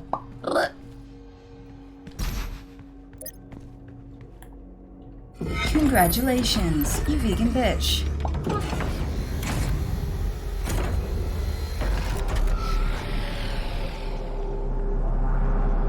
Do you think there'll be humans in 1,000 years' time? Do you reckon we'll make it through this testing phase? You know, where we develop technology, but the technology might destroy our planet.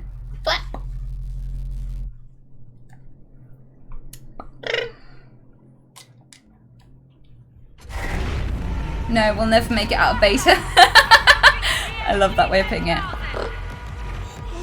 Hi, buddy. Nice ass. Oh my god.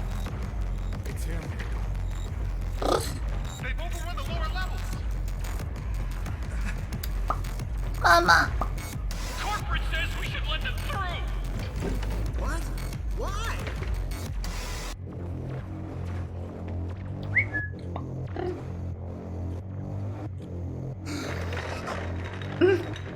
Excuse you.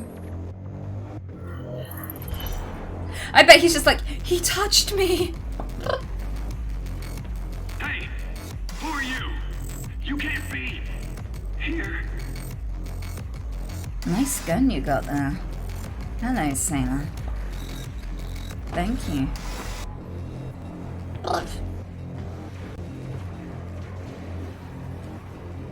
The entrance to the BFG 10,000 is just across from this facility.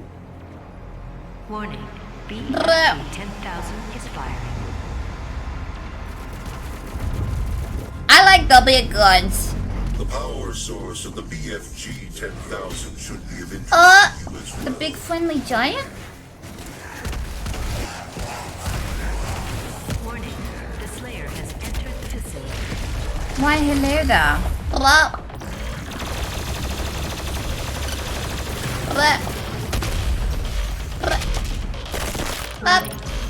Bafflenada. All that crunch.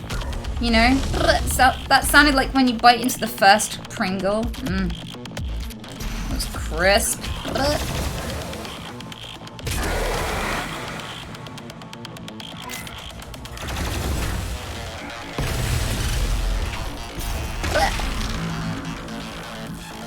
Lemon.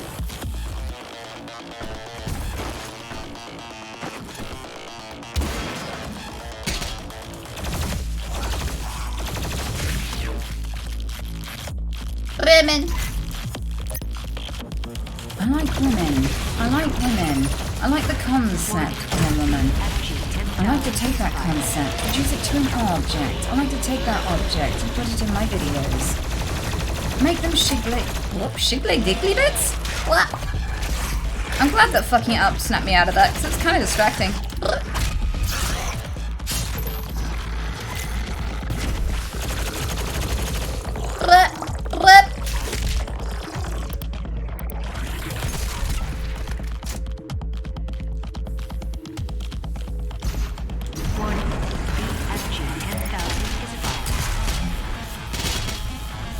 Dankeschön.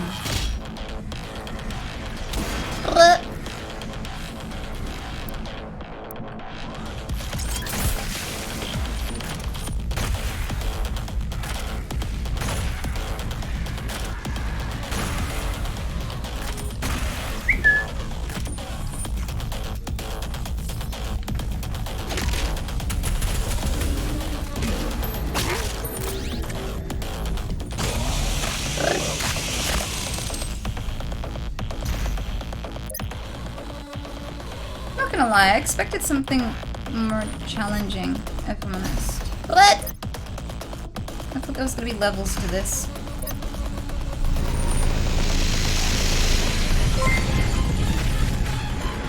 Oh no. Hi. Warning. Slayer strength level at maximum.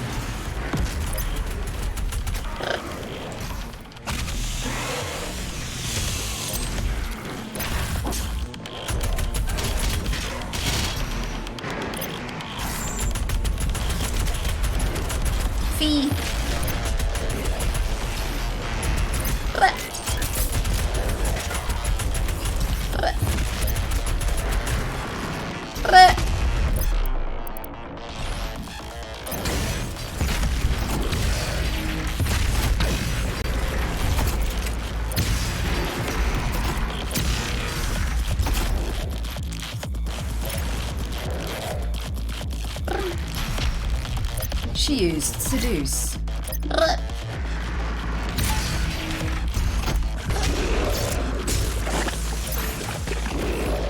Submit to the Mason's charms.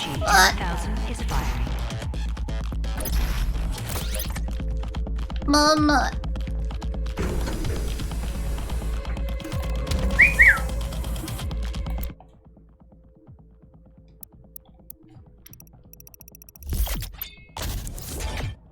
What am I doing? I don't know! Can't wait for Cyberpunk. Me either, actually. Worthless.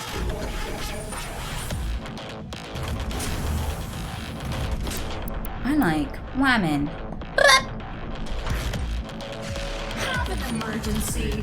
Just dial 6-3. Whamming! I like whamming. What?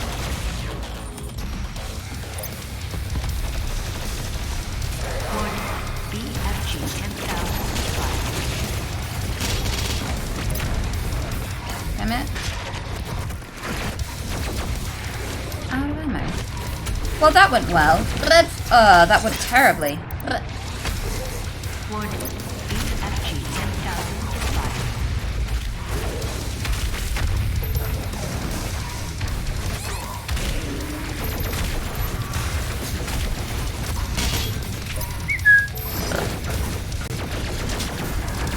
Warning.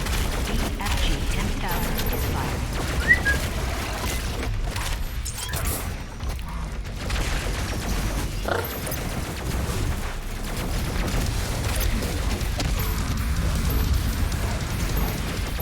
Whoa, hi. Warning. BFG 10,000 is fired.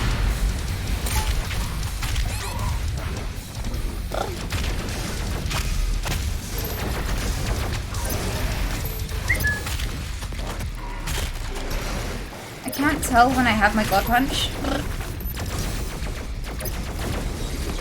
Warning.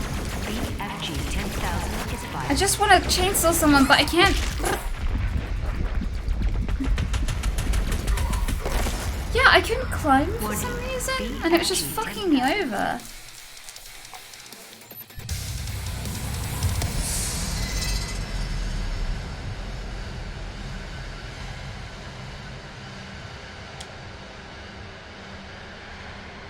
You have to destroy his guns first. I know, but it wasn't... I know how to destroy those ones. You need God Punch, and you need to knock off his bread his armor. The God Punch. Did I just An emergency. Just dial.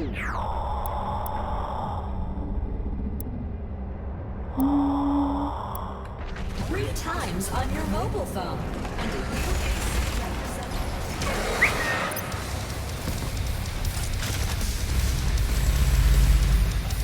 Warning.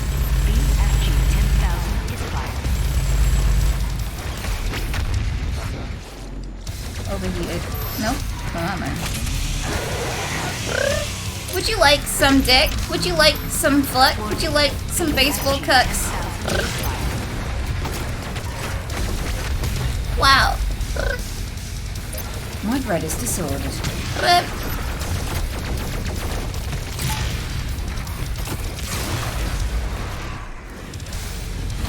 Warning. BFG 10,000 is fired.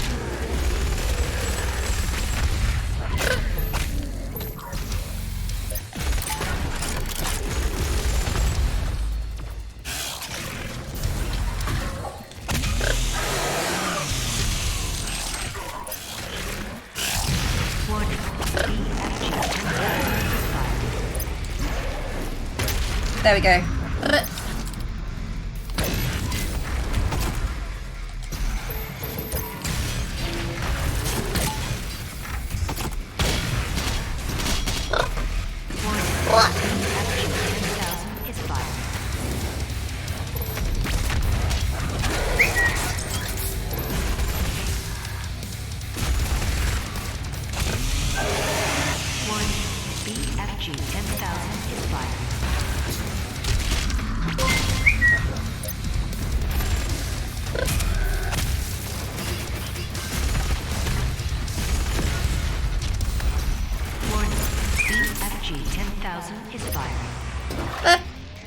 Hey, I made it.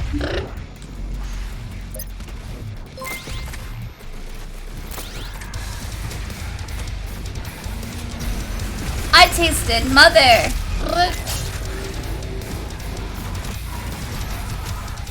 Do we touch cat? Do we touch lemon?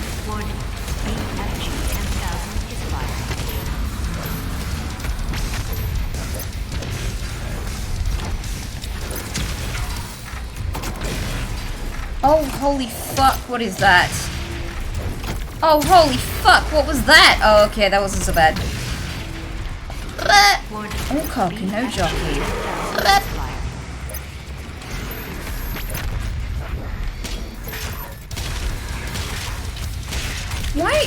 What? Oh, okay, I was getting battered about a bit. Stompykins!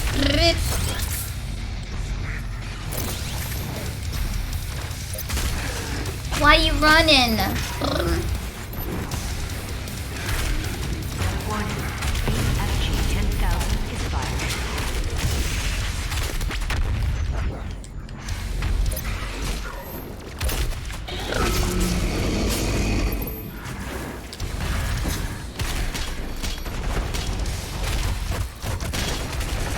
What is that? Oh god.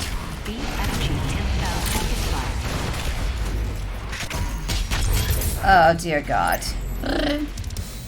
I'm not really in the mood for one of these guys.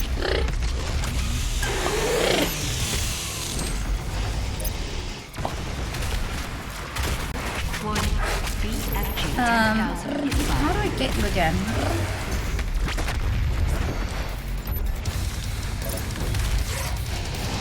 I know there's a way, but I've forgotten how. What do you do? I feel like you have to hit them. Or something.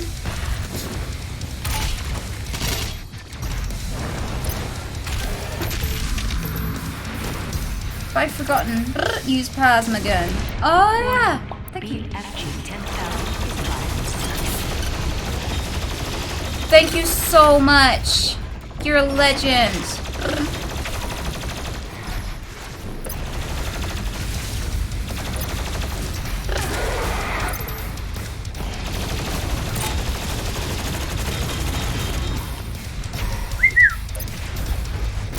Oh, that explains the excessive amount of ammo strewn around.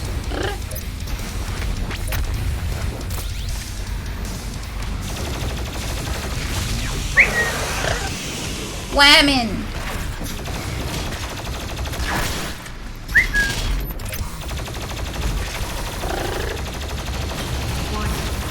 FG 10,000 is firing.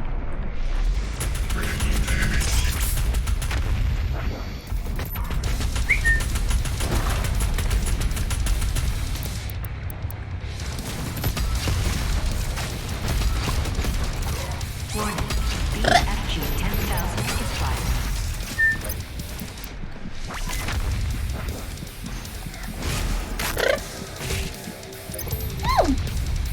Okay, so that's that dealt with. Oh my god. Oh yes. Alright. The schematics show a maintenance hatch on the bridge. Calm your tits.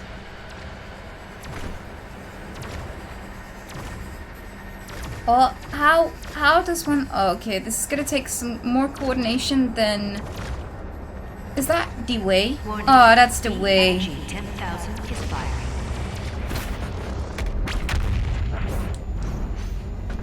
What? Do you know the way?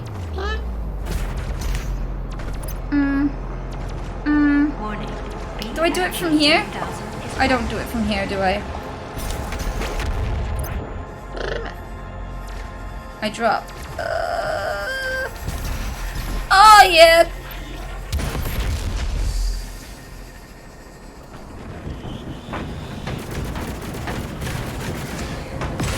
Fire in. You're a hole!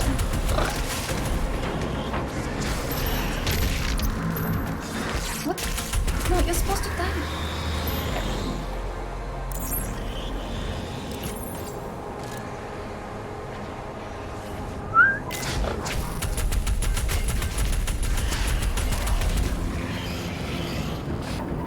Bean machine. No one is longer than me. You're a long bee? But they're the like least tasty kind of bean. After whamming!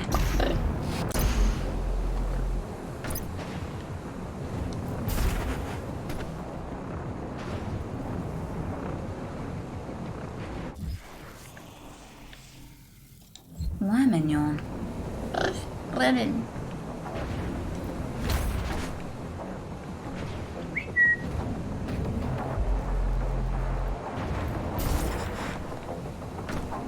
Hi, bud.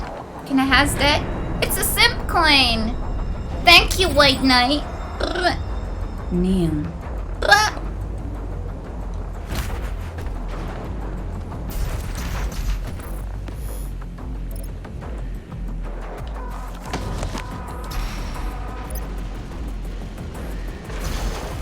Avi! Hi!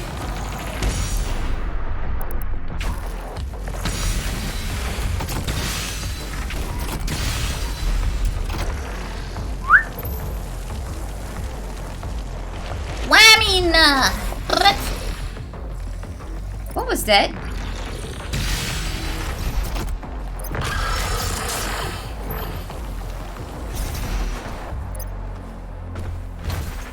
What? How does one... How does one...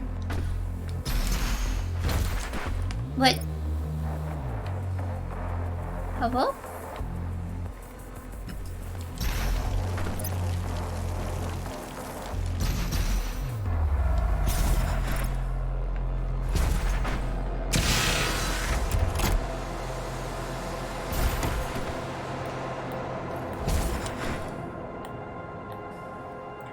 Oh, okay. I'm serious, that guy doesn't scare me. I'd like to see him try. What? I will try your ass. What?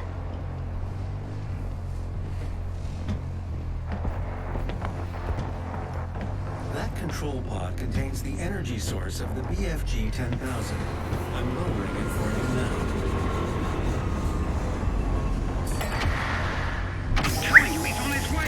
I need you to... No! This guy is so fucking rude. Flip him. Oh, hello. I get to fire the big guns?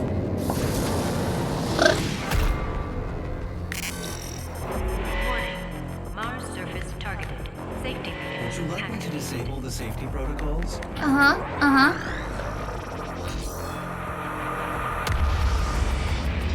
Thanks, friend. He's so polite.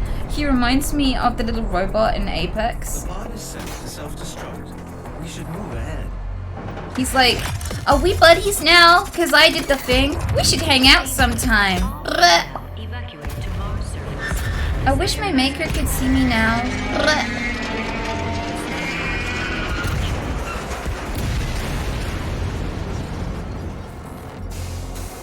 Pathfinder's best. Yeah, I love him. He's so dorky.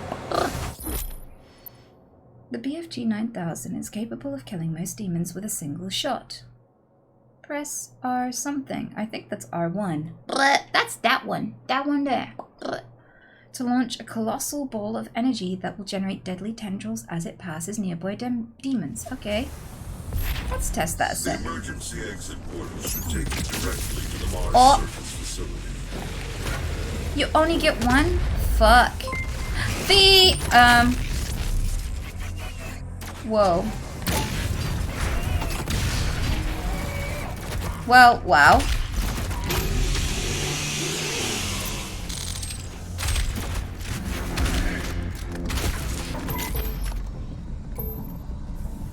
I feel like this game would be over and the story would be a lot shorter if you could just have a lot more ammo with that gun. Blip.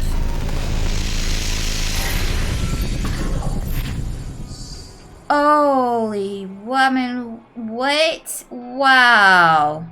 The fuck did I do?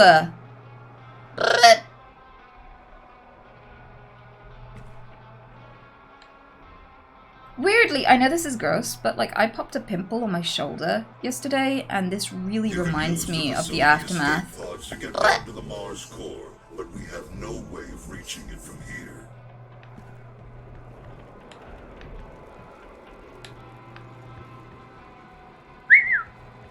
It was huge. Like, I don't get big spots. Like, my pores are tiny, so I only get these tiny little, almost invisible lumps. So if all I have to do is itch a spot and it just comes off and doesn't leave a big crater or a hole, it's not inflamed. I don't have like those big squishy ones with the big white head, usually. But I found one, I was like, wow, it actually happened. Am I a grown up now? Is this puberty? And like, I popped it and like, yeah, there was like basically essentially that left, like this massive crater. I was like, there's a hole in me now. Is that gonna like seal up and stuff? How does this work? I'm sure you all needed to know that. I bet you were dying to know about my my first big back spot. What? Oh, okay.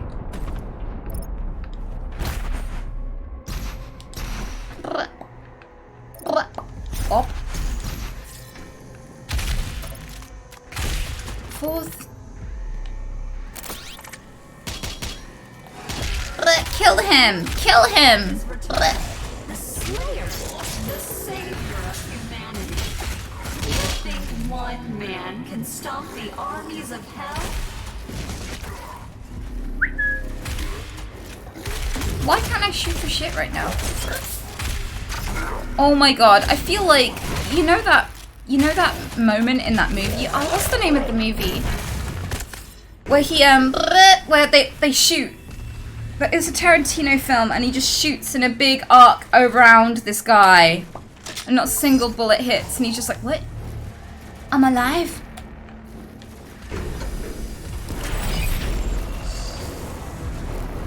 Pulp Fiction, thank you. Yep.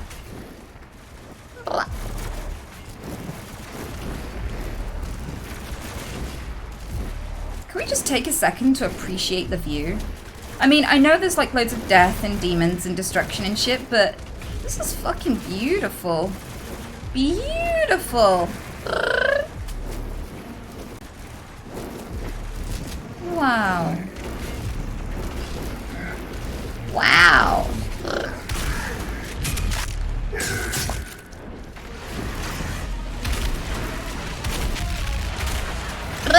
The demons are buffed. Where's the demon debuff? Oh, they're all fast and shit. This is creepy as fuck. Oh, fuck thee. Oh, fuckity fee. Flappy. Do I have to kill them all or something? What do I do? Like, surely there's like a buff thingy that I can just destroy and they won't be as strong no more. Where's that?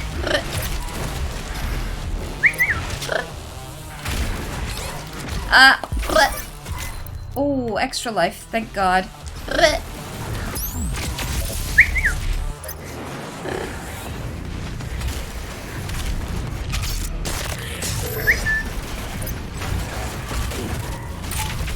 Oh, he caught that. Like, his mouth wasn't even open. But he just, like, he caught it like a dog with a ball. That was cute as fuck.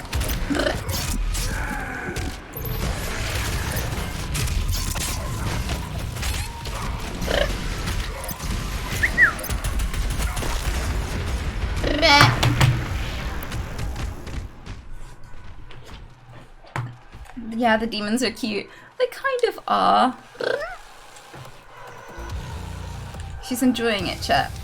I love it when they swallow. That's what the game is for. You're supposed to enjoy all the death and destruction, right? That's what you do. Wait, how far back am I now?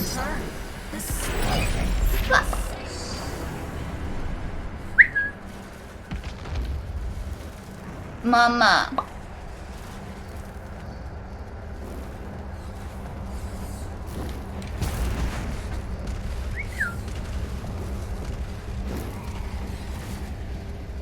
That's why you get abused in relationships. Dude. Dude. Like, right, I'm making a lighthearted joke about finding demons cute, and you just take the tone from like 0 to 360, like, why? This is why you're in Twitch, Jet. Jesus! Jesus! Yeah. That's not dark, that's just ridiculous. That's poor social skills right there. It's like if I said something stupid like, I don't know how to cook for shit, and someone just turns around and goes, this is why your parents never loved you. It's like, whoa. Yeah.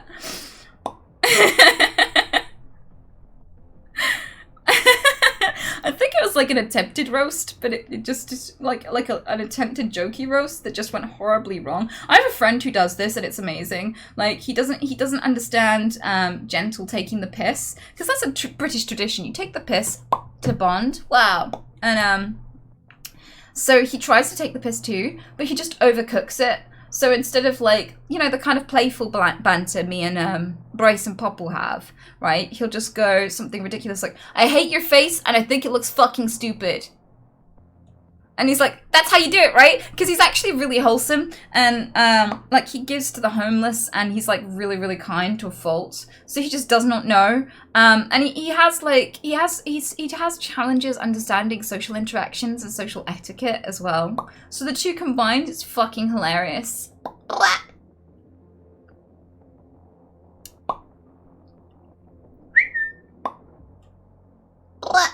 Autism.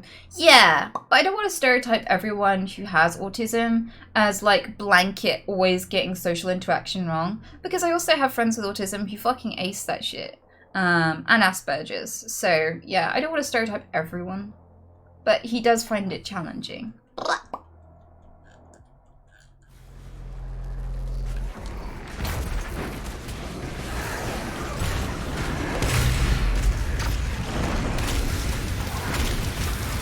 I'm sure he'll get the hang of it. We'll have to teach him how to take the piss. Oh shit, oh shit. Did you just like not? How are you even supposed to? Oh, fuck me. Can I have your stuff? Thank you. Oh my god. No.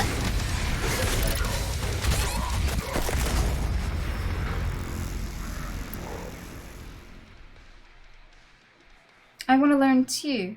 Okay, well, breakfast. If someone takes the piss out of themselves for something, it could be for 2 reasons. We're doing social skills 101 now. I think maybe we should come out of this game as well, because I made a lot of progress. Wow! But, there's only like half an hour or so left of the stream. I don't know how to get out of this. I guess there's no escape. Exit to main menu. So like, with social skills and stuff, here's the 101 with taking the piss. If someone actively pokes fun at themselves for something, it could be for 2 reasons. One is that they're drastically insecure about it and they think everyone's going to mock them for it, so they get in there first.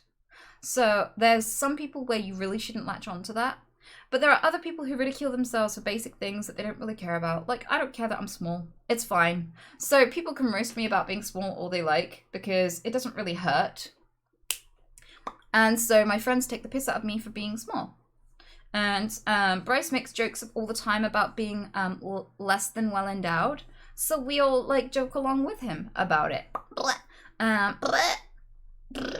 This is how you do it. You find something that you know people aren't genuinely insecure about and you formulate it into jokes. And that's how.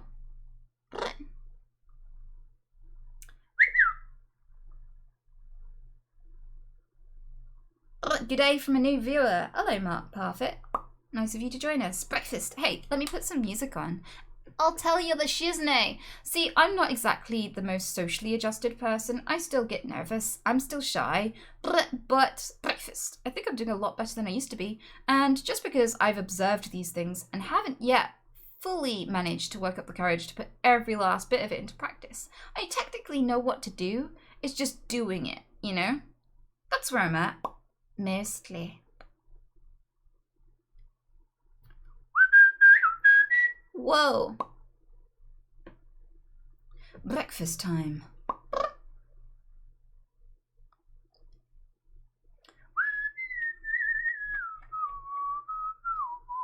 There we go. Music. Yeah, that's nice and relaxing. How does one become not a virgin? Blip. Blip. Wow. You just don't be you. Be someone wants to screw. You. There are loads of ways to go about that. The one that I would recommend the least is losing your virginity through sex work. And that's not to denigrate people who sell sex. That's simply because a lot of people become so desperate to lose it because they think that it's some sort of tarnish to their name. And they think that it will make them a man or feel better about themselves if they've had sex. But if you've had to pay for it, that doesn't mean that anybody wants you. That doesn't mean that anybody likes you. It doesn't mean any of the things that normally people attribute to sex. It just means that someone was willing to do that for money. And so it takes all of the value and meaning out of it if you put that much value and meaning into sex. But the truth of the matter is, after you have sex, most people don't feel any different. So it's not really worth fixating on. I wouldn't try to learn how to lose your virginity. I would learn how to work on yourself. Because when you become an attractive person, when you become a person that you like, a person that's confident and happy, you attract other people who want to be confident and happy. You attract other people who want to enjoy your company. And that's where you're most likely to get laid.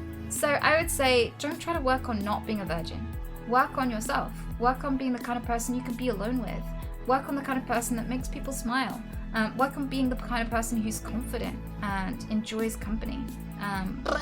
Because you're more likely to find like a lot more experiences in life that make you feel good about yourself, not just sex, as well.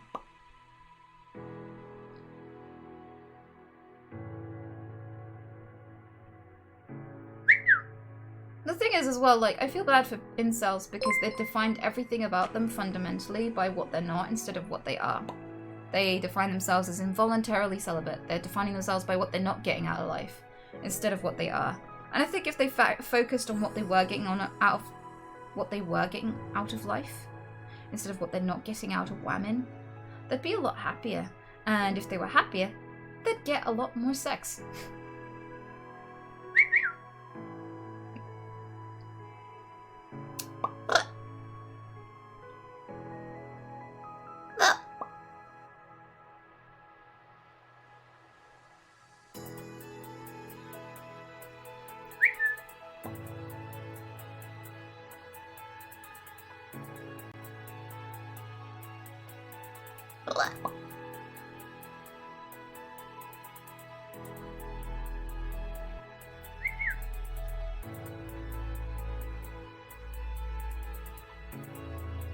That hit me in my knowledge part. Feels good.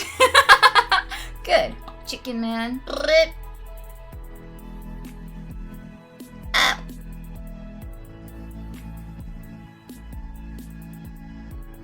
Did your tics start out inappropriate or only when you got older? No, they were inappropriate from the start. I had swearing tics when I was very, very young. When I was a toddler, there's a specific memory my mum tells me about all the time where I'm slotting these little blocks that are different shapes into a dome that has lots of different holes, and I'm just smacking the thing against it going fuck, fuck, fuck, fuck, fuck, fuck, fuck in front of my grandma, who's just like, what are you teaching this kid?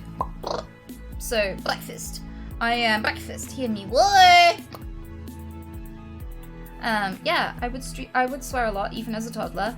But also, inappropriateness doesn't come just in the form of, like I said, it doesn't come in your dad. It doesn't come in just a form of like inappropriate phrases. It also is inappropriate actions. Like when I briefly went to school, there was a no gum rule and you weren't allowed to sit and chew gum in class. And the teacher went, right, you have 5 seconds to spit your gum if you have any in this bin, and I will not punish you for it. If I see any gum after that, you will be getting a detention. And I sat down, watched everybody spit their gum out, completely forgot I had some in my mouth. And then as soon as everybody had sat down and he started the class, he turned around, I made eye contact with him and just stuck my tongue out and threaded the gum over the middle of my tongue in one long stretch. So I showed him the gum, like, and he was like, really? What the fuck's wrong with you, kid? Just why? And I was like, yeah, what the fuck's wrong with me? Why? Like, that's how it works. Like, it just, sometimes it just makes you do the thing that it's the worst thing to do in that situation. It doesn't have to be, it doesn't have to be do, it doesn't have to be huh, it doesn't have to be whoa. Swear words, it doesn't have to be inappropriate gestures to still be inappropriate.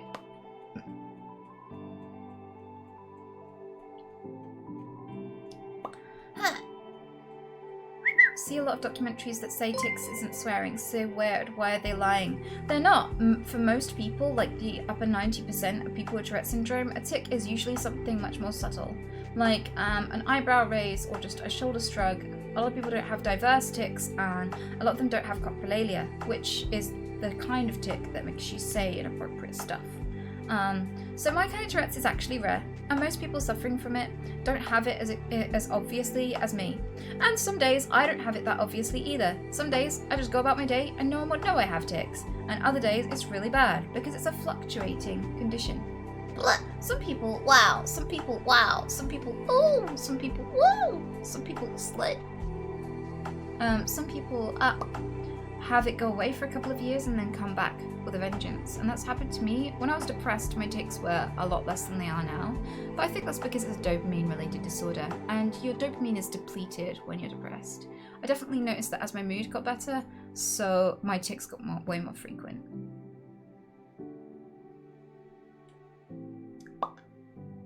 Yahoo!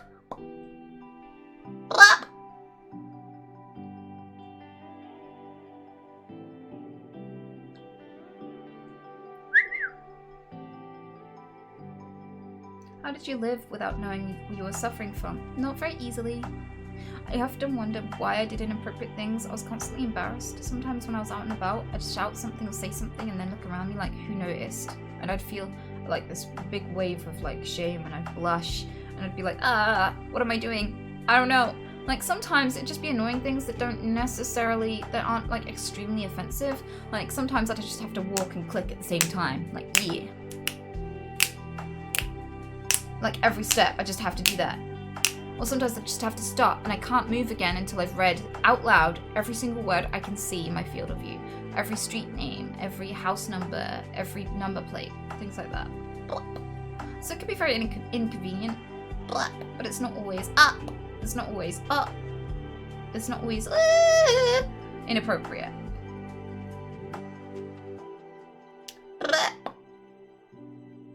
Hey, did you love yourself? Twice in the shower! Yes! Yes! Sorry.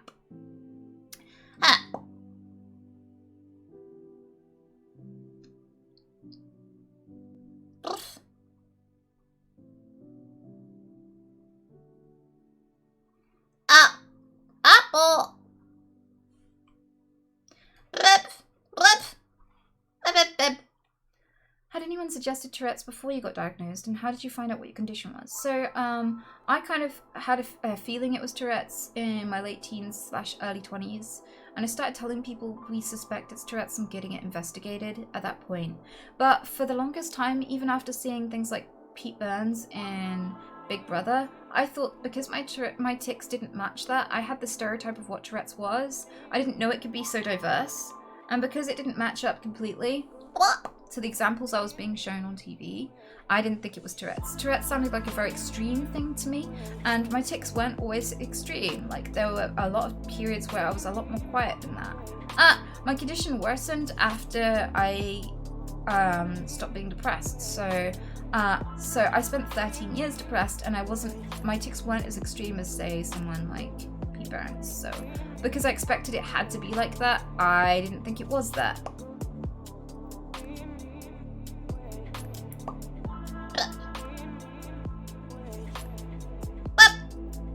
Here, bub.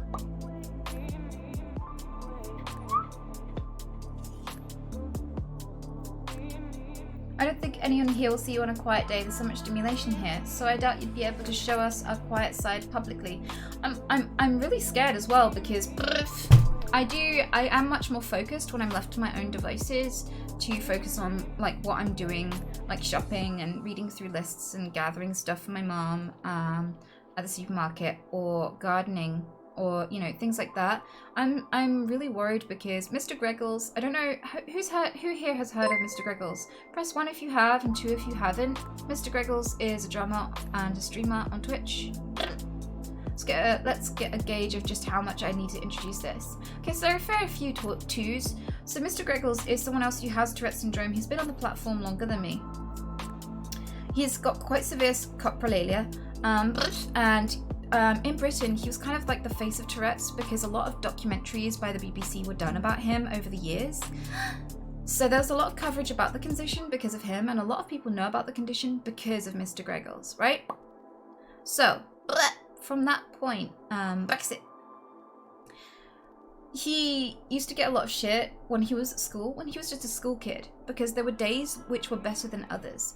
And other school kids actually filmed him on their phones and were like, see, he's faking it all for attention and TV, fame, because he's talking to his friends right now and he's not having a single tic. It's all fake. And so, because I'm constantly being accused and I'm always under suspicion and scrutiny all the fucking time, I'm scared of bumping into people who know about the stream on a quiet day, because people just don't understand. And every single time there's something new to bring a wave of hate to me for. And I still haven't gotten a wave of hate for having a good day yet, and I've been anticipating it since breakfast. Since I started streaming.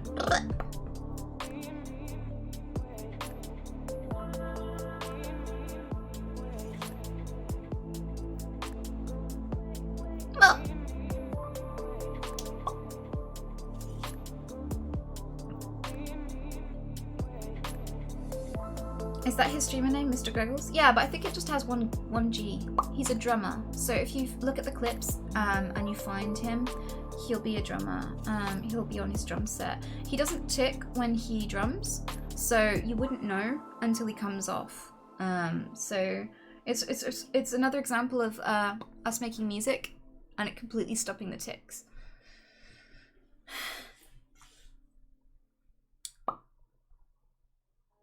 Wait, you got a wave of hate? Oh, buddy, hop on my YouTube channel. You'll see there's been plenty of times where people have called for me to be cancelled. I've had loads of people accuse me of being racist. I had the Jerusalem Post make this really awful article where they were like, she said this awful thing. It may have been because of her Tourette's.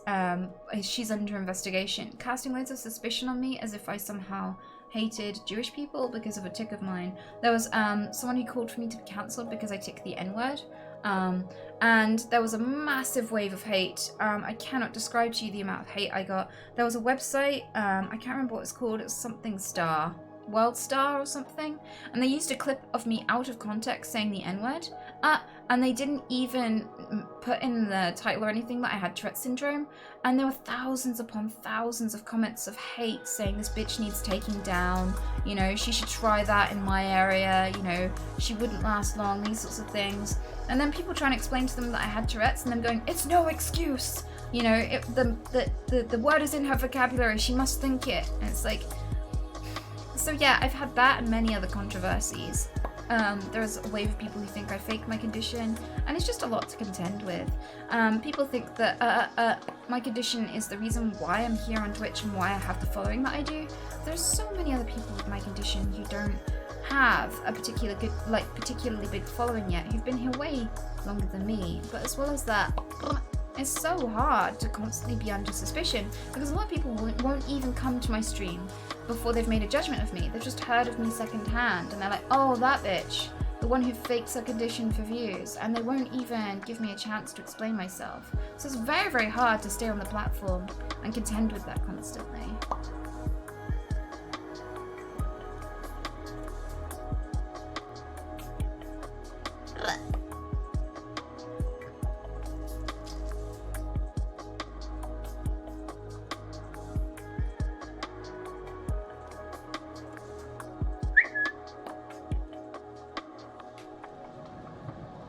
It must be really hard to be scrutinized and doubted even when you feel like you're calm, relaxed, and you may even feel more in control of your own state. I really hope that people become more educated and understanding so you don't stress yourself out just by not being stressed enough to tick when you do it like you do on stream. Thank you.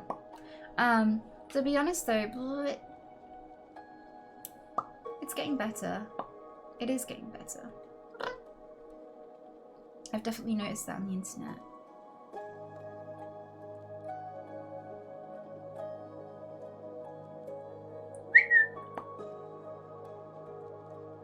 Mama.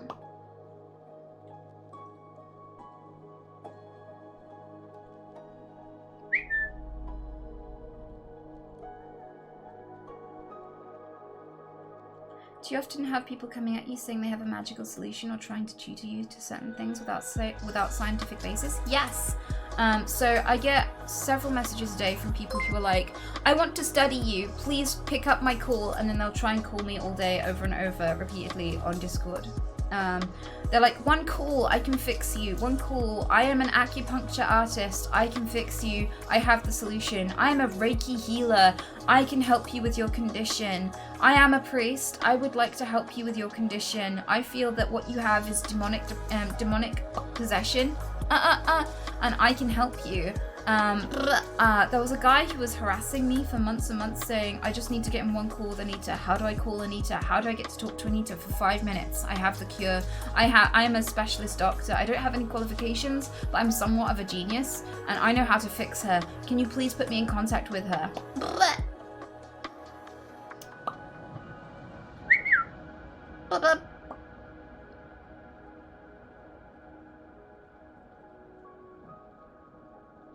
What color?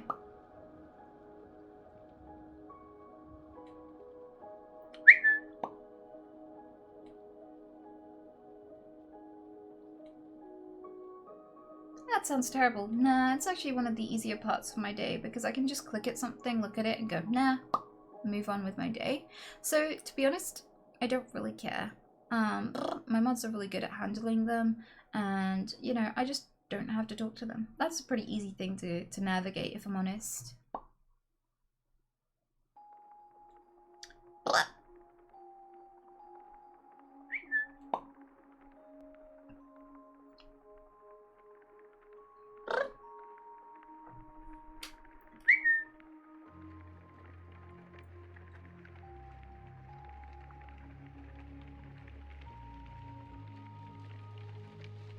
How do you deal with depression? I made a whole video about that recently, actually. If you'd like to see that, go on my YouTube channel. It's one of the most recent videos. I suffered from it for 13 years, and I pretty much outline a lot of the steps I took to get out of it and kind of find happiness and joy in life again. It's about 10 minutes long, I think, or maybe like 16 minutes. I don't remember how long it is, but it's not very long.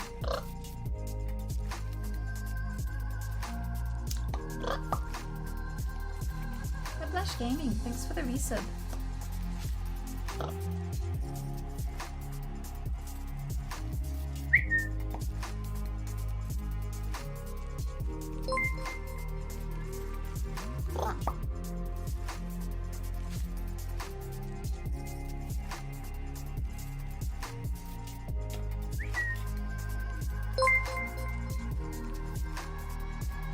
I thought John Davidson was the face of Tourette's. From BBC's John's Not Mad. Weirdly, I've never heard of him, so not sure about that one.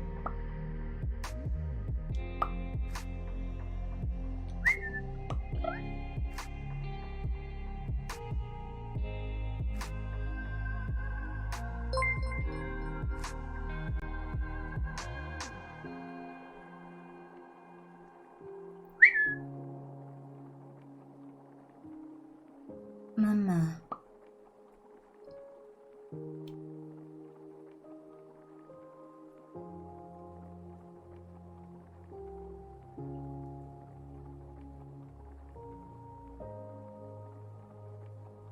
Breakfast.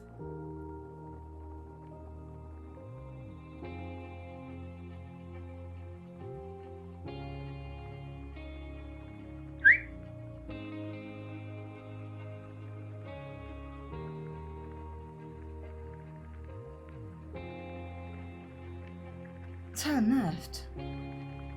Don't mind me, I'm just reading for any questions and things like that. It's weird. I get a lot of questions whilst I'm gaming and can't focus on chat. And then the minute I sit down with you guys, you don't ask a thing.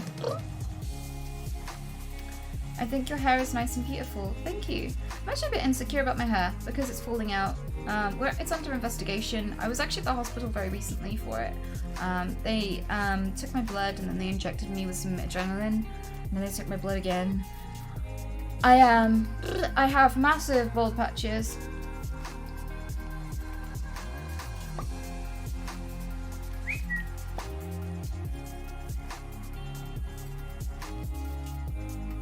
Maybe I'm just molding. Blah. Maybe I lose a strand of hair for every time someone asks to marry me with $3. Amarant, thank you so much for the 15-month Prime. That's amazing. And thanks for my chat. Yeah, thanks for our chat yesterday. It was really sweet. Blah.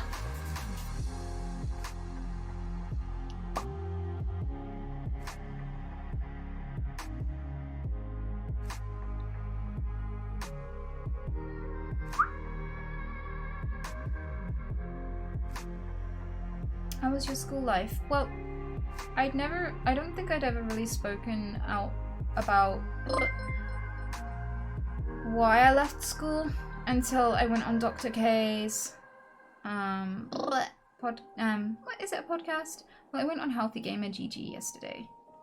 And I mentioned that the last day of school, 3 or 4, I can't remember exactly how many there were, boys who were the oldest in the school, the oldest year in the school. I think they were like between the ages of 16 and 18. I don't know. But I was 13 anyway, and they beat me until I was unconscious. I woke up in the medical room. So from there I was just like, this isn't safe anymore. It'd been getting worse and worse. So I left.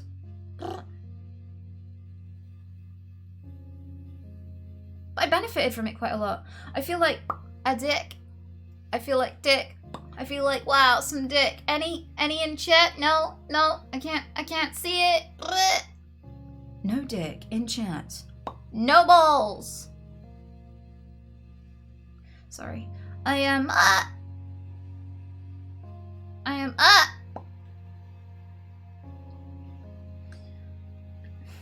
kind of feel like I benefit from home education in that when you're forced to get up really early in the morning and go to a place you hate and learn stuff you don't care about that you're not even going to remember when you're older or use, it tends to make you fall out of love with learning for a lot of people. Not everyone, but a lot of people.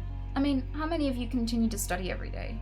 But I got to make learning fun. My mom was just like, here are all the books, teach me something about this topic, go. And I would read and I would write stuff down and I would say, this is what I learned about this or that. And I'd actually take an interest and I'd delve really deeply into the things I was curious about. And I got to carry those lessons into later life because I genuinely took an interest in them. And I learned to research, I learned to source check, fact check, and I learned to love learning, which I just wasn't getting from formal education. I was getting a lot of fear, social anxiety, and there are a lot of malformed humans there who didn't know how to socialize on an adult level, and so they weren't really teaching each other social skills, they were teaching each other insecurities. There were girls who would sit at the shoe shop and cry their eyes out because their mum wouldn't buy them the right shoes, and they weren't being bratty, they were terrified of being bullied. There was a little girl and everyone wouldn't let her speak, they'd just sing Oxfam Girl, which is a charity shop, because her shoes were brown. They were new shoes, they were just brown. And because of that, people assumed they came from a charity shop and just bullied her relentlessly about it. And so everyone was terrified of being treated like shit and not fitting in because when you're a kid, you have a really strong instinct to be loved and accepted. It's a survival instinct because you're small and squishy, and if the tribe doesn't accept you, you die. So you seek attention, you seek assurance, you seek, nurturance at a especially high level when you're young. So that mixed with the climate of school, and a lot of us don't really remember what we learned, but we do remember what people said to us. We do remember our social interactions and the friends we made and the bullying that happened. And I know so many people who came away from school carrying insecurities that if they had interacted with more mature people growing up, I think they would have come out much more secure and much more happy and much less afraid. So I kind of feel lucky that I didn't do too much formal education because it didn't kill my lust for knowledge, and I didn't learn to socialize from it. I didn't adopt loads of insecurities from it. So yeah, I'm glad that I didn't do much formal education.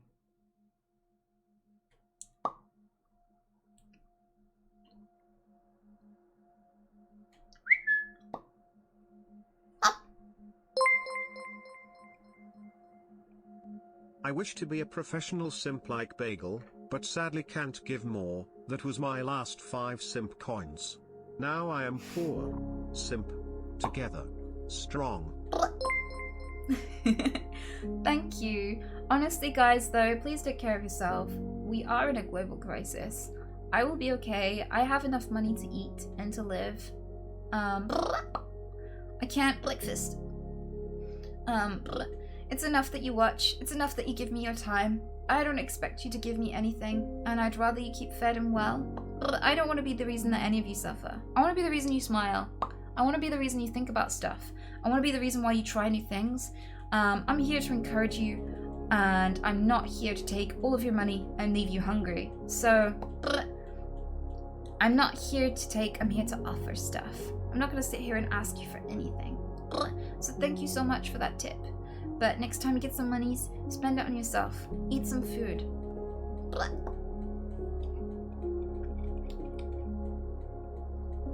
Also, no, I did not put those clips on Pornhub.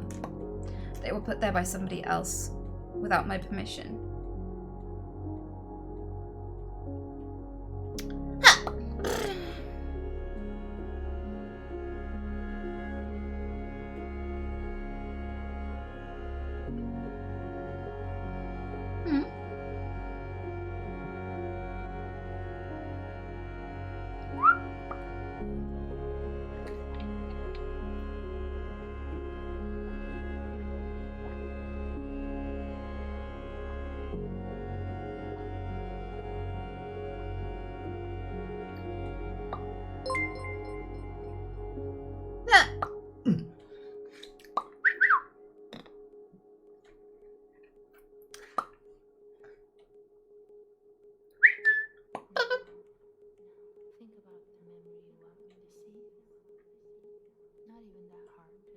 What's your favourite drink?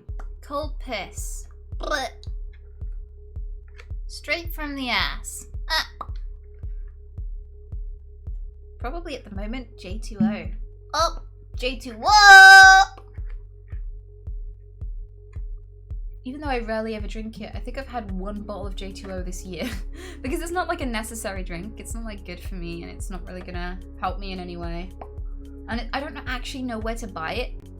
So I've had 1 bottle of it this year. but it's my favorite drink. I've only just realized that. Maybe I should order it online or something.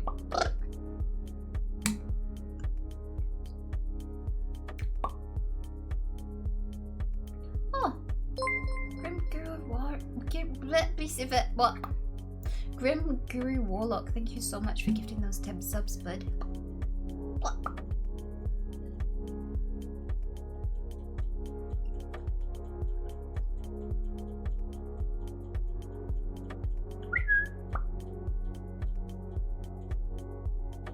How'd you go about not taking jokes seriously? It's a problem I've been having with my friends. Okay, so I've got 3 things to say about that. Can you guys help me remember the 3 things I've got to say about that? The first is social cues and not understanding social cues. The second one is expecting respect. And the third one is learning to laugh at your flaws. I think all 3 are important to cover because the issue might be any 3. I can't know your situation. It may well be that these people are making very, very light-hearted, very insincere comments that are not actually to denigrate you at all, but are like taking the piss. Like, for example, me and my friends will joke that Bryce has a tiny pee-pee. I've never seen his pee-pee. I'm not going to assume anything about it, but it's something that he jokes about, so we all know it's fair game, so we all joke about it too. And that's the sort of thing where he's okay with it, so we're okay with it, and we test what he's okay with. I have other friends who are not very good at being the butt of the jokes. And with those people, I tend to just not direct a joke at them or poke fun at them, because I know that they're not going to understand what's serious and what's not. So if your friends aren't getting a feel for what your boundaries are, that's fucked up. They owe that to you. You give them your time and attention. They get to know you. They know you hate it and they continue. Why are they doing that? Have you set up your boundaries and said, like, I'm not really fond of being the butt of the joke. Can we just not? And if they're like, okay, man, then they're good friends. And if they continue even harder, to fuck with them. Because you don't need that in your life, you know? Friends are people who respect you and you deserve to be respected. So if you just set up your boundaries once and say, I don't really like being the butt of the joke. I don't really understand what is and isn't a joke very easily, so it's just stressful for me. And a good friend will just go, okay. We can laugh other ways, you know? But as well, if you struggle with social cues, there are sometimes people who go years and years and years without a diagnosis for things that cause them to struggle with context and social cues. Sometimes, if you find that you take things very literally, like if someone said it's raining cats and dogs and you look out the window and go, no it's not, it's water, then you know that might be a sign that there's something more going on and you might want to try and get it diagnosed, because if you understand what's going on, you can help other people understand what's going on.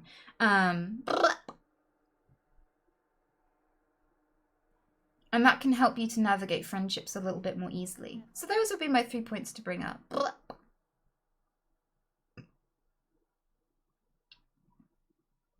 I asked him to stop and he said First Amendment, freedom of speech, I could say whatever I want. Okay, the best ever, if you ever get anyone who says, my free speech, yeah, say, yeah, you are free to say what you like, but you're not free from accountability. You still owe people respect. Like, if people give you their time, you should give them respect. Respect is not street cred. A lot of people don't actually know what the definition of respect is. But respect, by definition, if you look it up in the dictionary, is considering how you'll make others feel before you act. That's what it is. It's consideration. It's just when you think about how others will feel before you do a thing. You know, and you let that impact how you behave to a certain degree. And if your friends can't do that, they're not your friends. Okay, so if he's saying, I can say what I want whenever you talk about how they're making you feel and they don't care, that's not a friend. That's an asshole. And you don't need those in your life. You already have one. It's more than enough.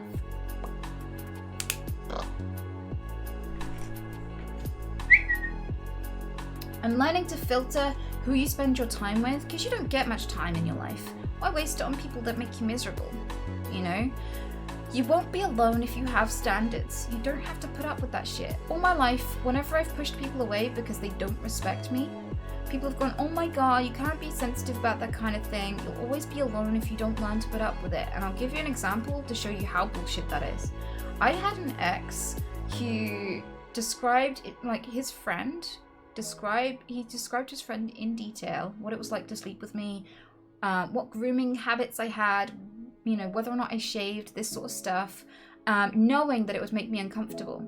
So that friend immediately went, hey, are you sleeping with such and such? And I went, whoa, is he telling everyone already? That's a bit tacky. And he's like, is it true that you do this, this, and this? I was like, oh my god, that's fucked up. So I went to him and I was like, are you telling people my private shit? He's like, no, I swear. So I was like, The next day I went to his house and he left his Facebook open and his mate DM'd him. And I glanced over and I could see like a little end bit of his like message history. I was like, So I just double clicked it and expanded it.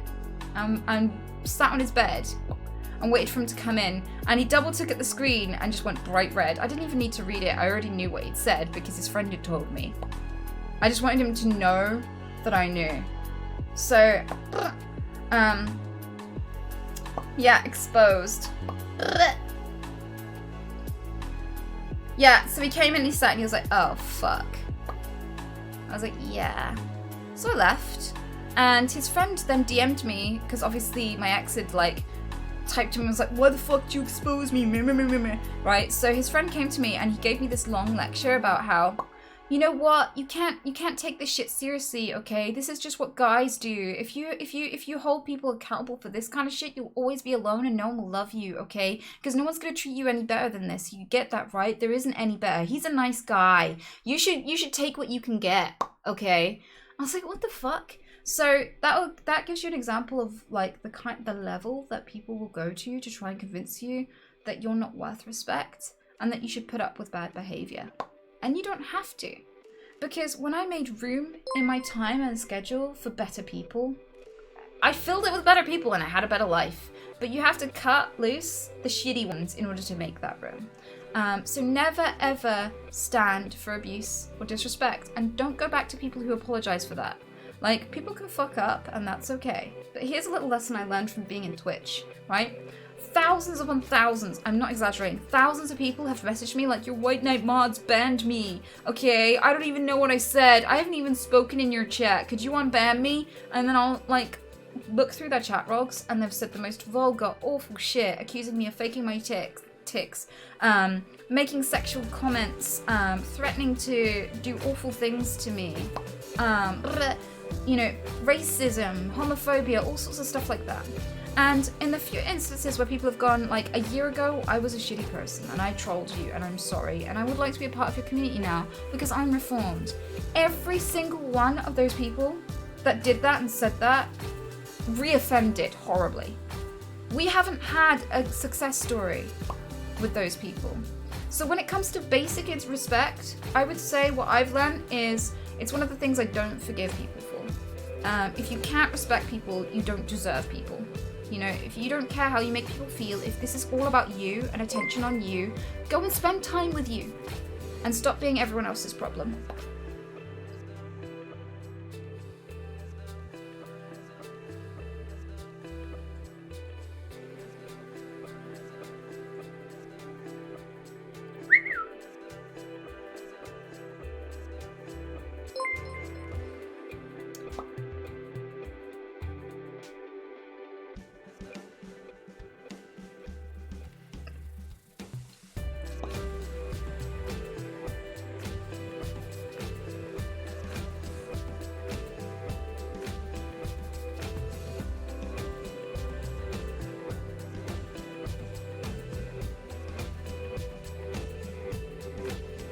How'd you learn to laugh at yourself?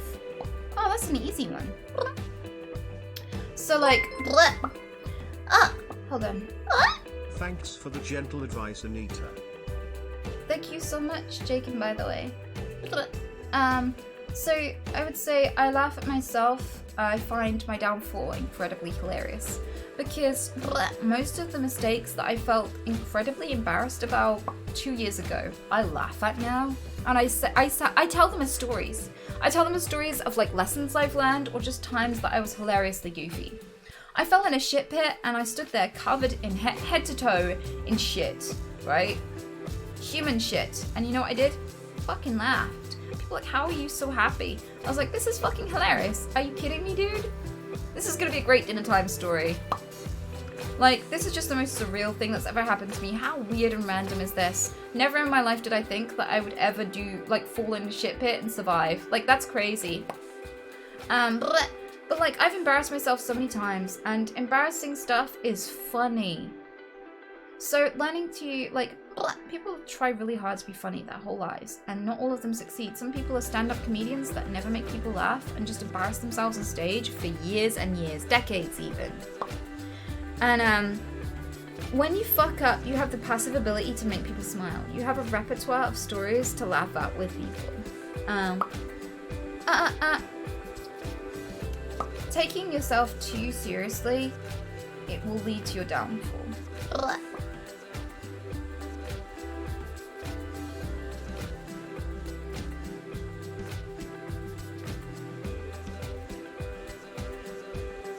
Because you're never going to be perfect. None of us ever are. It's an impossible standard you'd never expect anyone else to meet. You're going to fuck up. So, you're not defined by the things that happen to you, but you are defined by how you navigate those challenges. That's what you decide about you. That's what you can take credit for. That's who you are. So if you're the kind of person who whines and wahs about silly things that you're going to be over in a year, you're going to barely remember in a year, it's not going to matter, then you're just chipping away at your own self-esteem and hurting yourself. When these sorts of challenges could be a reason to laugh and smile or learn. They could be an opportunity to bet yourself too if you let them. But that's down to you. I think laughing is a way of letting go. And also being profoundly embarrassed by stuff is a kind of self-obsession and of self-absorption. Because I used to be really embarrassed by the little things. Oh my god, my shoelace was undone. Oh my god, I walked around with toilet paper stuck to my shoe for like 5 minutes and didn't even realize. Oh my god, I tripped, I stumbled. People think I'm an idiot now. I used to be really easily embarrassed. I'd be like, have I got a booger? Have I got anything stuck to my back? I'd be constantly obsessing for things to be embarrassed about that weren't even happening. Back when I had social anxiety. But I was self-obsessing over stuff that even if it did happen, I would forget not long after and nobody else would remember or care. So I was over-dramatizing things about me as if they mattered to everyone else as much as they mattered to me, and making it matter too much to me to the point of fear. And yeah, as soon as I realized that I was forgiving other people for the kind of shit I would be mortified by, I started to give myself some slack and stop caring.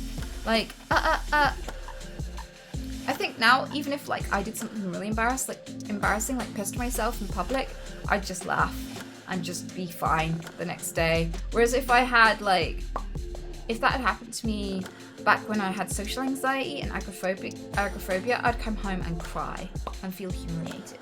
That's the difference.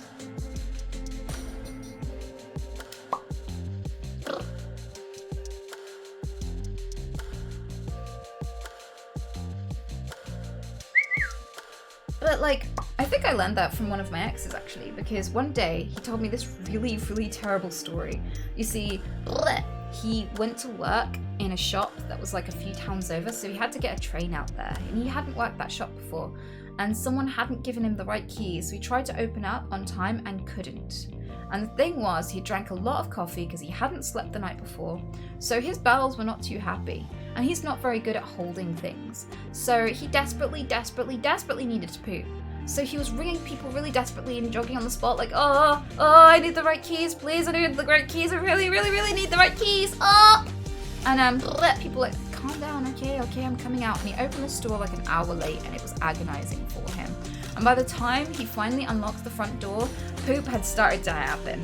And as he was running, he was like clenching his cheeks, like desperately not, trying not to poop, and not entirely succeeding. So he was like, the first day at my first shop away from town, I shat myself. And it was terrible. And I had, not only was I an hour late, I had to like clean my pants and stuff. And he was just, he was like, you know what happened to me? I pooped myself. He could have told no one. He was the only person on the shop floor. But he decided to tell people and laugh about it. And the way he told the story was hilarious and graphic and just, oh man. But people who take themselves too seriously would have never told anyone. They'd have felt deeply ashamed, they'd have buried it, and every time they remembered it late at night when they were trying to sleep, they'd have cringed and laid awake at night. He just told everyone, took the power out of it, laughed it off, and got on with his life. He actually volunteered the information. because he doesn't take himself too seriously. And he saw the humor in it. And I think that's the right way to be.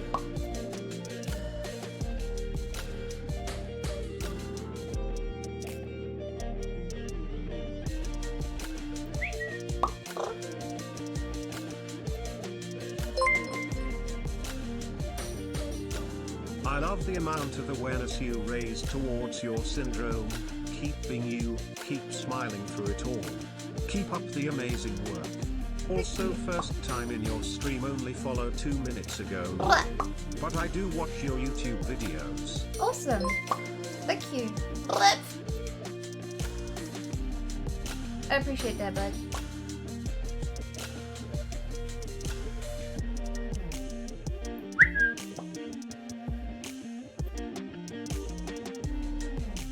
What do you do when someone consistently tries to get with you when you've said multiple times that you're not interested? I've actually had that several times with my friends. I've had to deal with that fairly recently too. So this person kept asking me if we could be together, and I was like, no. Really no. And I said it so delicately, like, you're a great person, and I think you're awesome, and there's lots about you that I admire, but I'm just not in a position where I can really have a relationship right now. So thanks for the offer, but no. And I was so gentle, but every single time they'd try and mentally navigate it so they could go, well, that just means I can make her ready, or if I can just wait for her to be ready, right? And they just were not listening. And they were pestering and pestering. They were getting drunk and ringing me in the middle of the night. They were constantly doing weird shit. And it was really confusing and weird, and a lot of pressure, and a lot of time, and a lot of effort. Like, I don't have a lot of time to give my friends, and I would give time to this friend. But then they'd keep trying to swing it back towards dating each other, and I hated it. I couldn't stand it, and it was making me more and more comfortable, and less likely to speak to that person.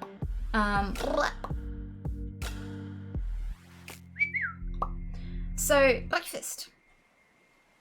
I progressively got more and more stern with this person. I was just like, I'm really sorry, but no.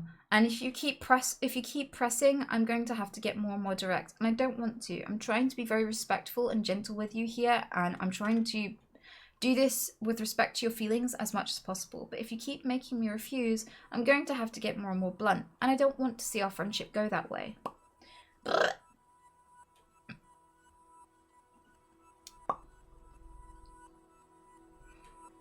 And they didn't stop.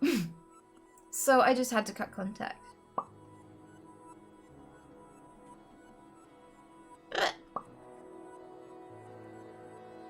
So, like, I stepped further and further away slowly, showed them how their behavior was making me feel, told them directly how it was making me feel, and was polite about it, and kept just showing them, and that's all you can do. Unfortunately, I've had a lot of experience with it throughout my life, people being pushy and not taking no for an answer.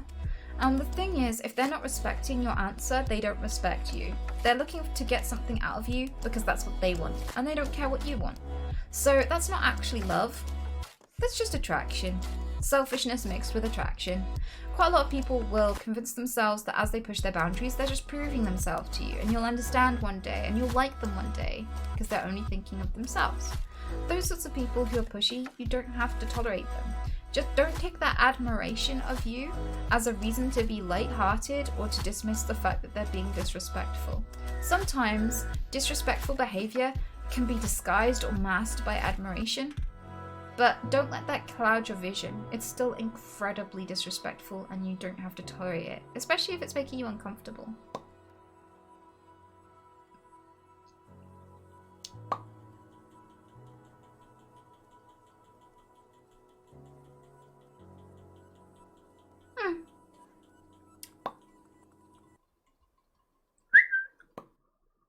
Any tips for creating a deep connection with someone? No. Really no, because that happens in so many different ways, but it always happens organically. You can't just look at someone and go, I want to deeply connect with you. We will deeply connect. I will spend enough time around you that you will see that we are meant to be together. No, that's not what happens. When you meet lots of people, there will be people you click with more than others, people that you're addicted to their company, who you gravitate towards, and they gravitate towards you too. When it's mutual, it becomes deep, but you can't force it from one side. So basically, A good friendship, a deep connection in a friendship, is when you meet someone and you click and you laugh together a lot and you enjoy each other's company, so you just automatically think of them whenever you want to spend time with someone, right? So, breakfast. So you do, you spend more and more time with each other and you get to know each other better and better.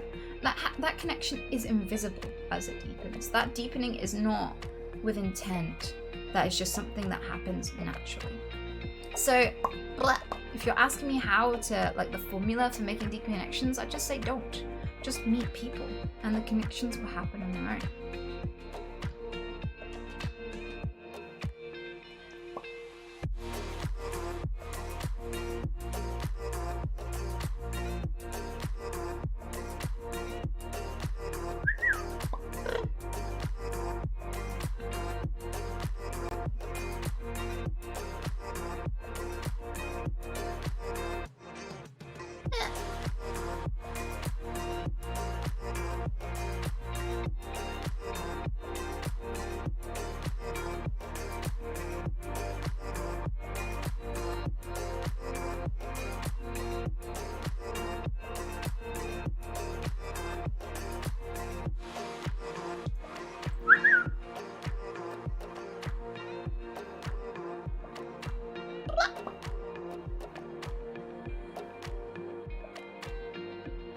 What are some things you'd recommend for building a social circle from scratch? Okay, here would be my top 3 tips. Go do something you love with other people, and the people you're meant to be connecting with will be there. And sometimes it will take several attempts. You'll have to try a lot of new things to find the people that you're meant to click with. Other times it might happen straight away. And if you're really struggling to meet people, there are always people willing to chat and hang out, both in voice call and in general chat. On my Discord community, you can find the link in the channel description below. There's over 30,000 people in that Discord community. They're very friendly, it's a completely non-toxic and very welcoming space. If you're a sub only general is the most active chat in my Discord. And there's a lot of wholesome people there, greeting each other all the time, very welcoming towards new people. And it's a great place to learn social skills, because you can quietly observe that chat flowing by and see how people get along with each other. And passively pick up ways to engage with people and be, more fun and engaging with people. So it's definitely a learning experience. There are lots of really beautiful people showing how it's done. So yeah, and there's always people willing to play games. There's always people happy to jump in a VC and play games, all sorts of different games. There's loads of different games that people play on that chat. So yeah, that's a good place to pick up friends and learn social skills if you're struggling right now. And you can carry those social skills out into the real world as you're engaging with new people there too. And it's a great stopgap, even if it's not the end goal. And a lot of people in that Discord meet each other IRL too, and bring those friendships into the real world, which is pretty fucking awesome.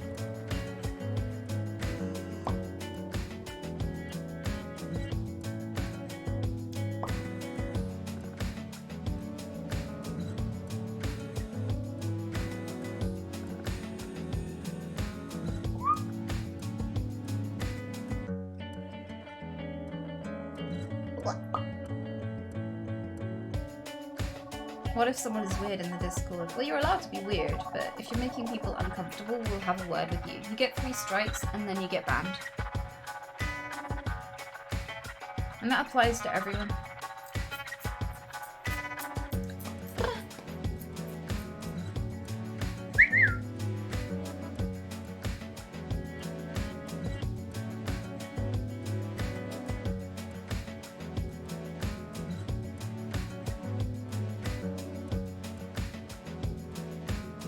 Would you like to see changed in the education system?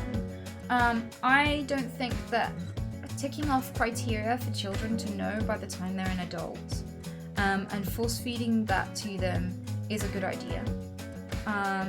Because a lot of that stuff isn't going to be retained because there's no curiosity in it.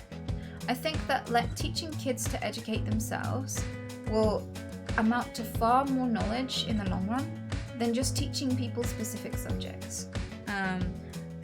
So I would say, like, if I were to teach a child, I would give them loads of choice, loads of information at their fingertips, like the internet, and say, teach me something about this topic. go.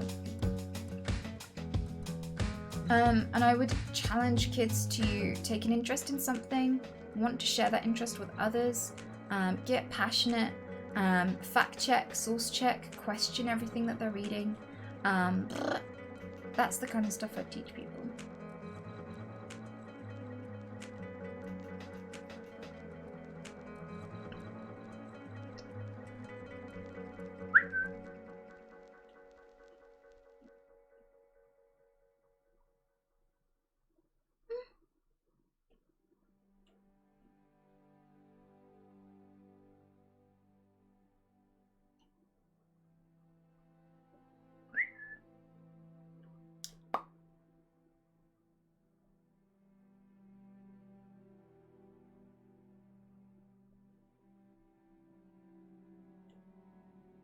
Have you ever considered writing a book? Yes, but I just don't have the time. Right now I'm really locked down. I'm looking after my mum and rescue animals. I'm running a stream, a YouTube channel, social media. My life is a blur. I spend so much time just cleaning my house and cleaning my rabbits and, you know, making sure they're okay and shopping for my mom and stuff. I just don't have time to be putting the time in for things I'd like to. Like, there are so many plans I have for the stream, but I can't actually sit down, write them down, get everything in place and get them started because I'm deadlocked by all of these basic chores. So I don't have time to write the book that people have been asking me to write ever since I was a kid. The things that I've been asked to do since I was like 10 are start a cult, write a book. I don't know why those two things, but even before I came on stream, even by therapists and stuff, I've been asked, you should write a book. So I want to. I'd love to. I'd love to write the kind of book that's a shortcut. I experienced a lot of weird and hard things. I experienced a lot of hard lessons. I'd love to give people a shortcut past all that pain, to carry those kind of lessons and have a really great life and find happiness in the little things without having to go through what I did. So I'd love to write a book. I just don't see any hope of it right now.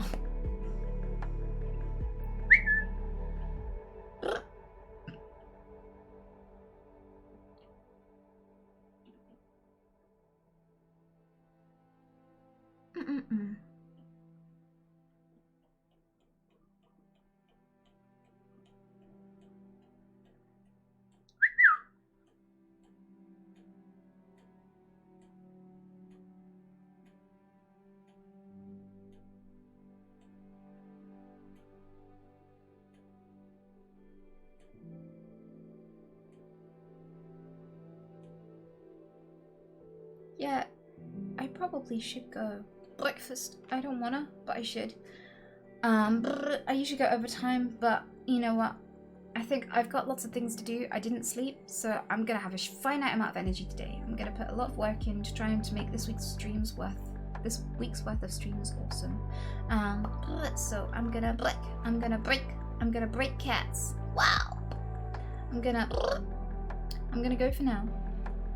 I'll catch you guys later. Yeah. Huh.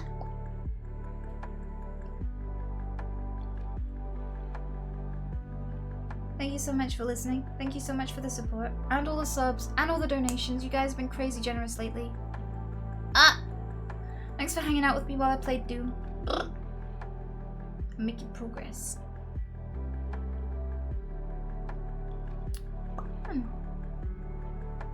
I appreciate you guys. Get out. I'm gonna do 3 things. I'm gonna put the end screen on. That's my cute little end screen.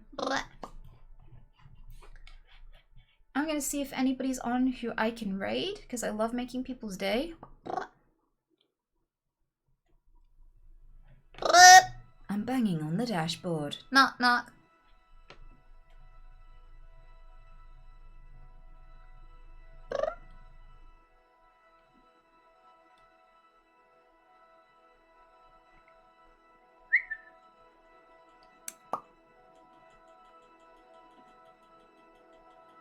Mods, do you know anyone who's breakfast? Wow. Uber Eats. What? Do you know anyone who... What? Oh, fuck. I've been on the wrong staff channel for ages.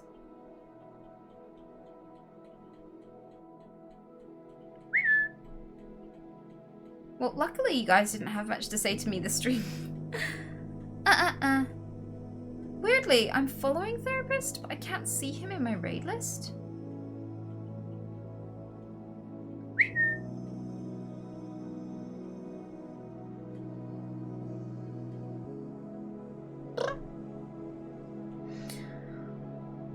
Mods, would you give me his name so I can read him?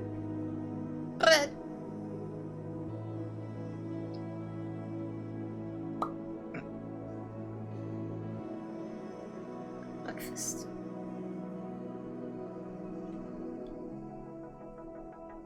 Would that be okay? Because when I click raid channel, it doesn't show him online at all. What?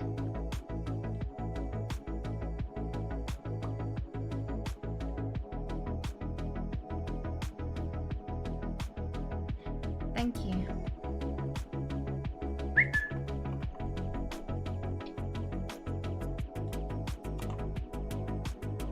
There we go. So we're heading over to the therapist. For those of you who don't know, he appears on the podcast sometimes. He has a very, very lovely silky voice. He is a guy, I think his main talent is just keeping on talking and finding topics to chat about all the time. It's actually quite amazing.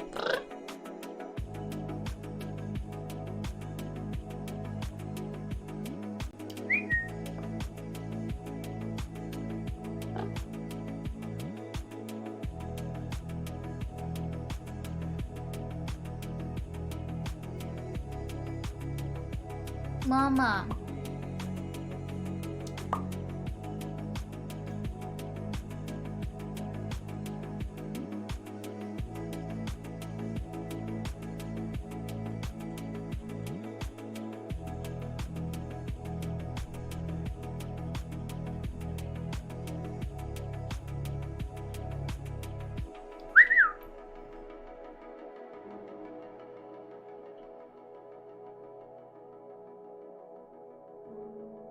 Breakfast.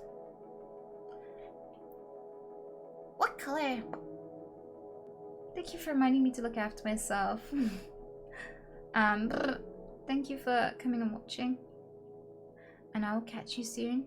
I'll catch you tomorrow in the evening, I think. Or in the morning. In the morning! I'll see you tomorrow morning, guys.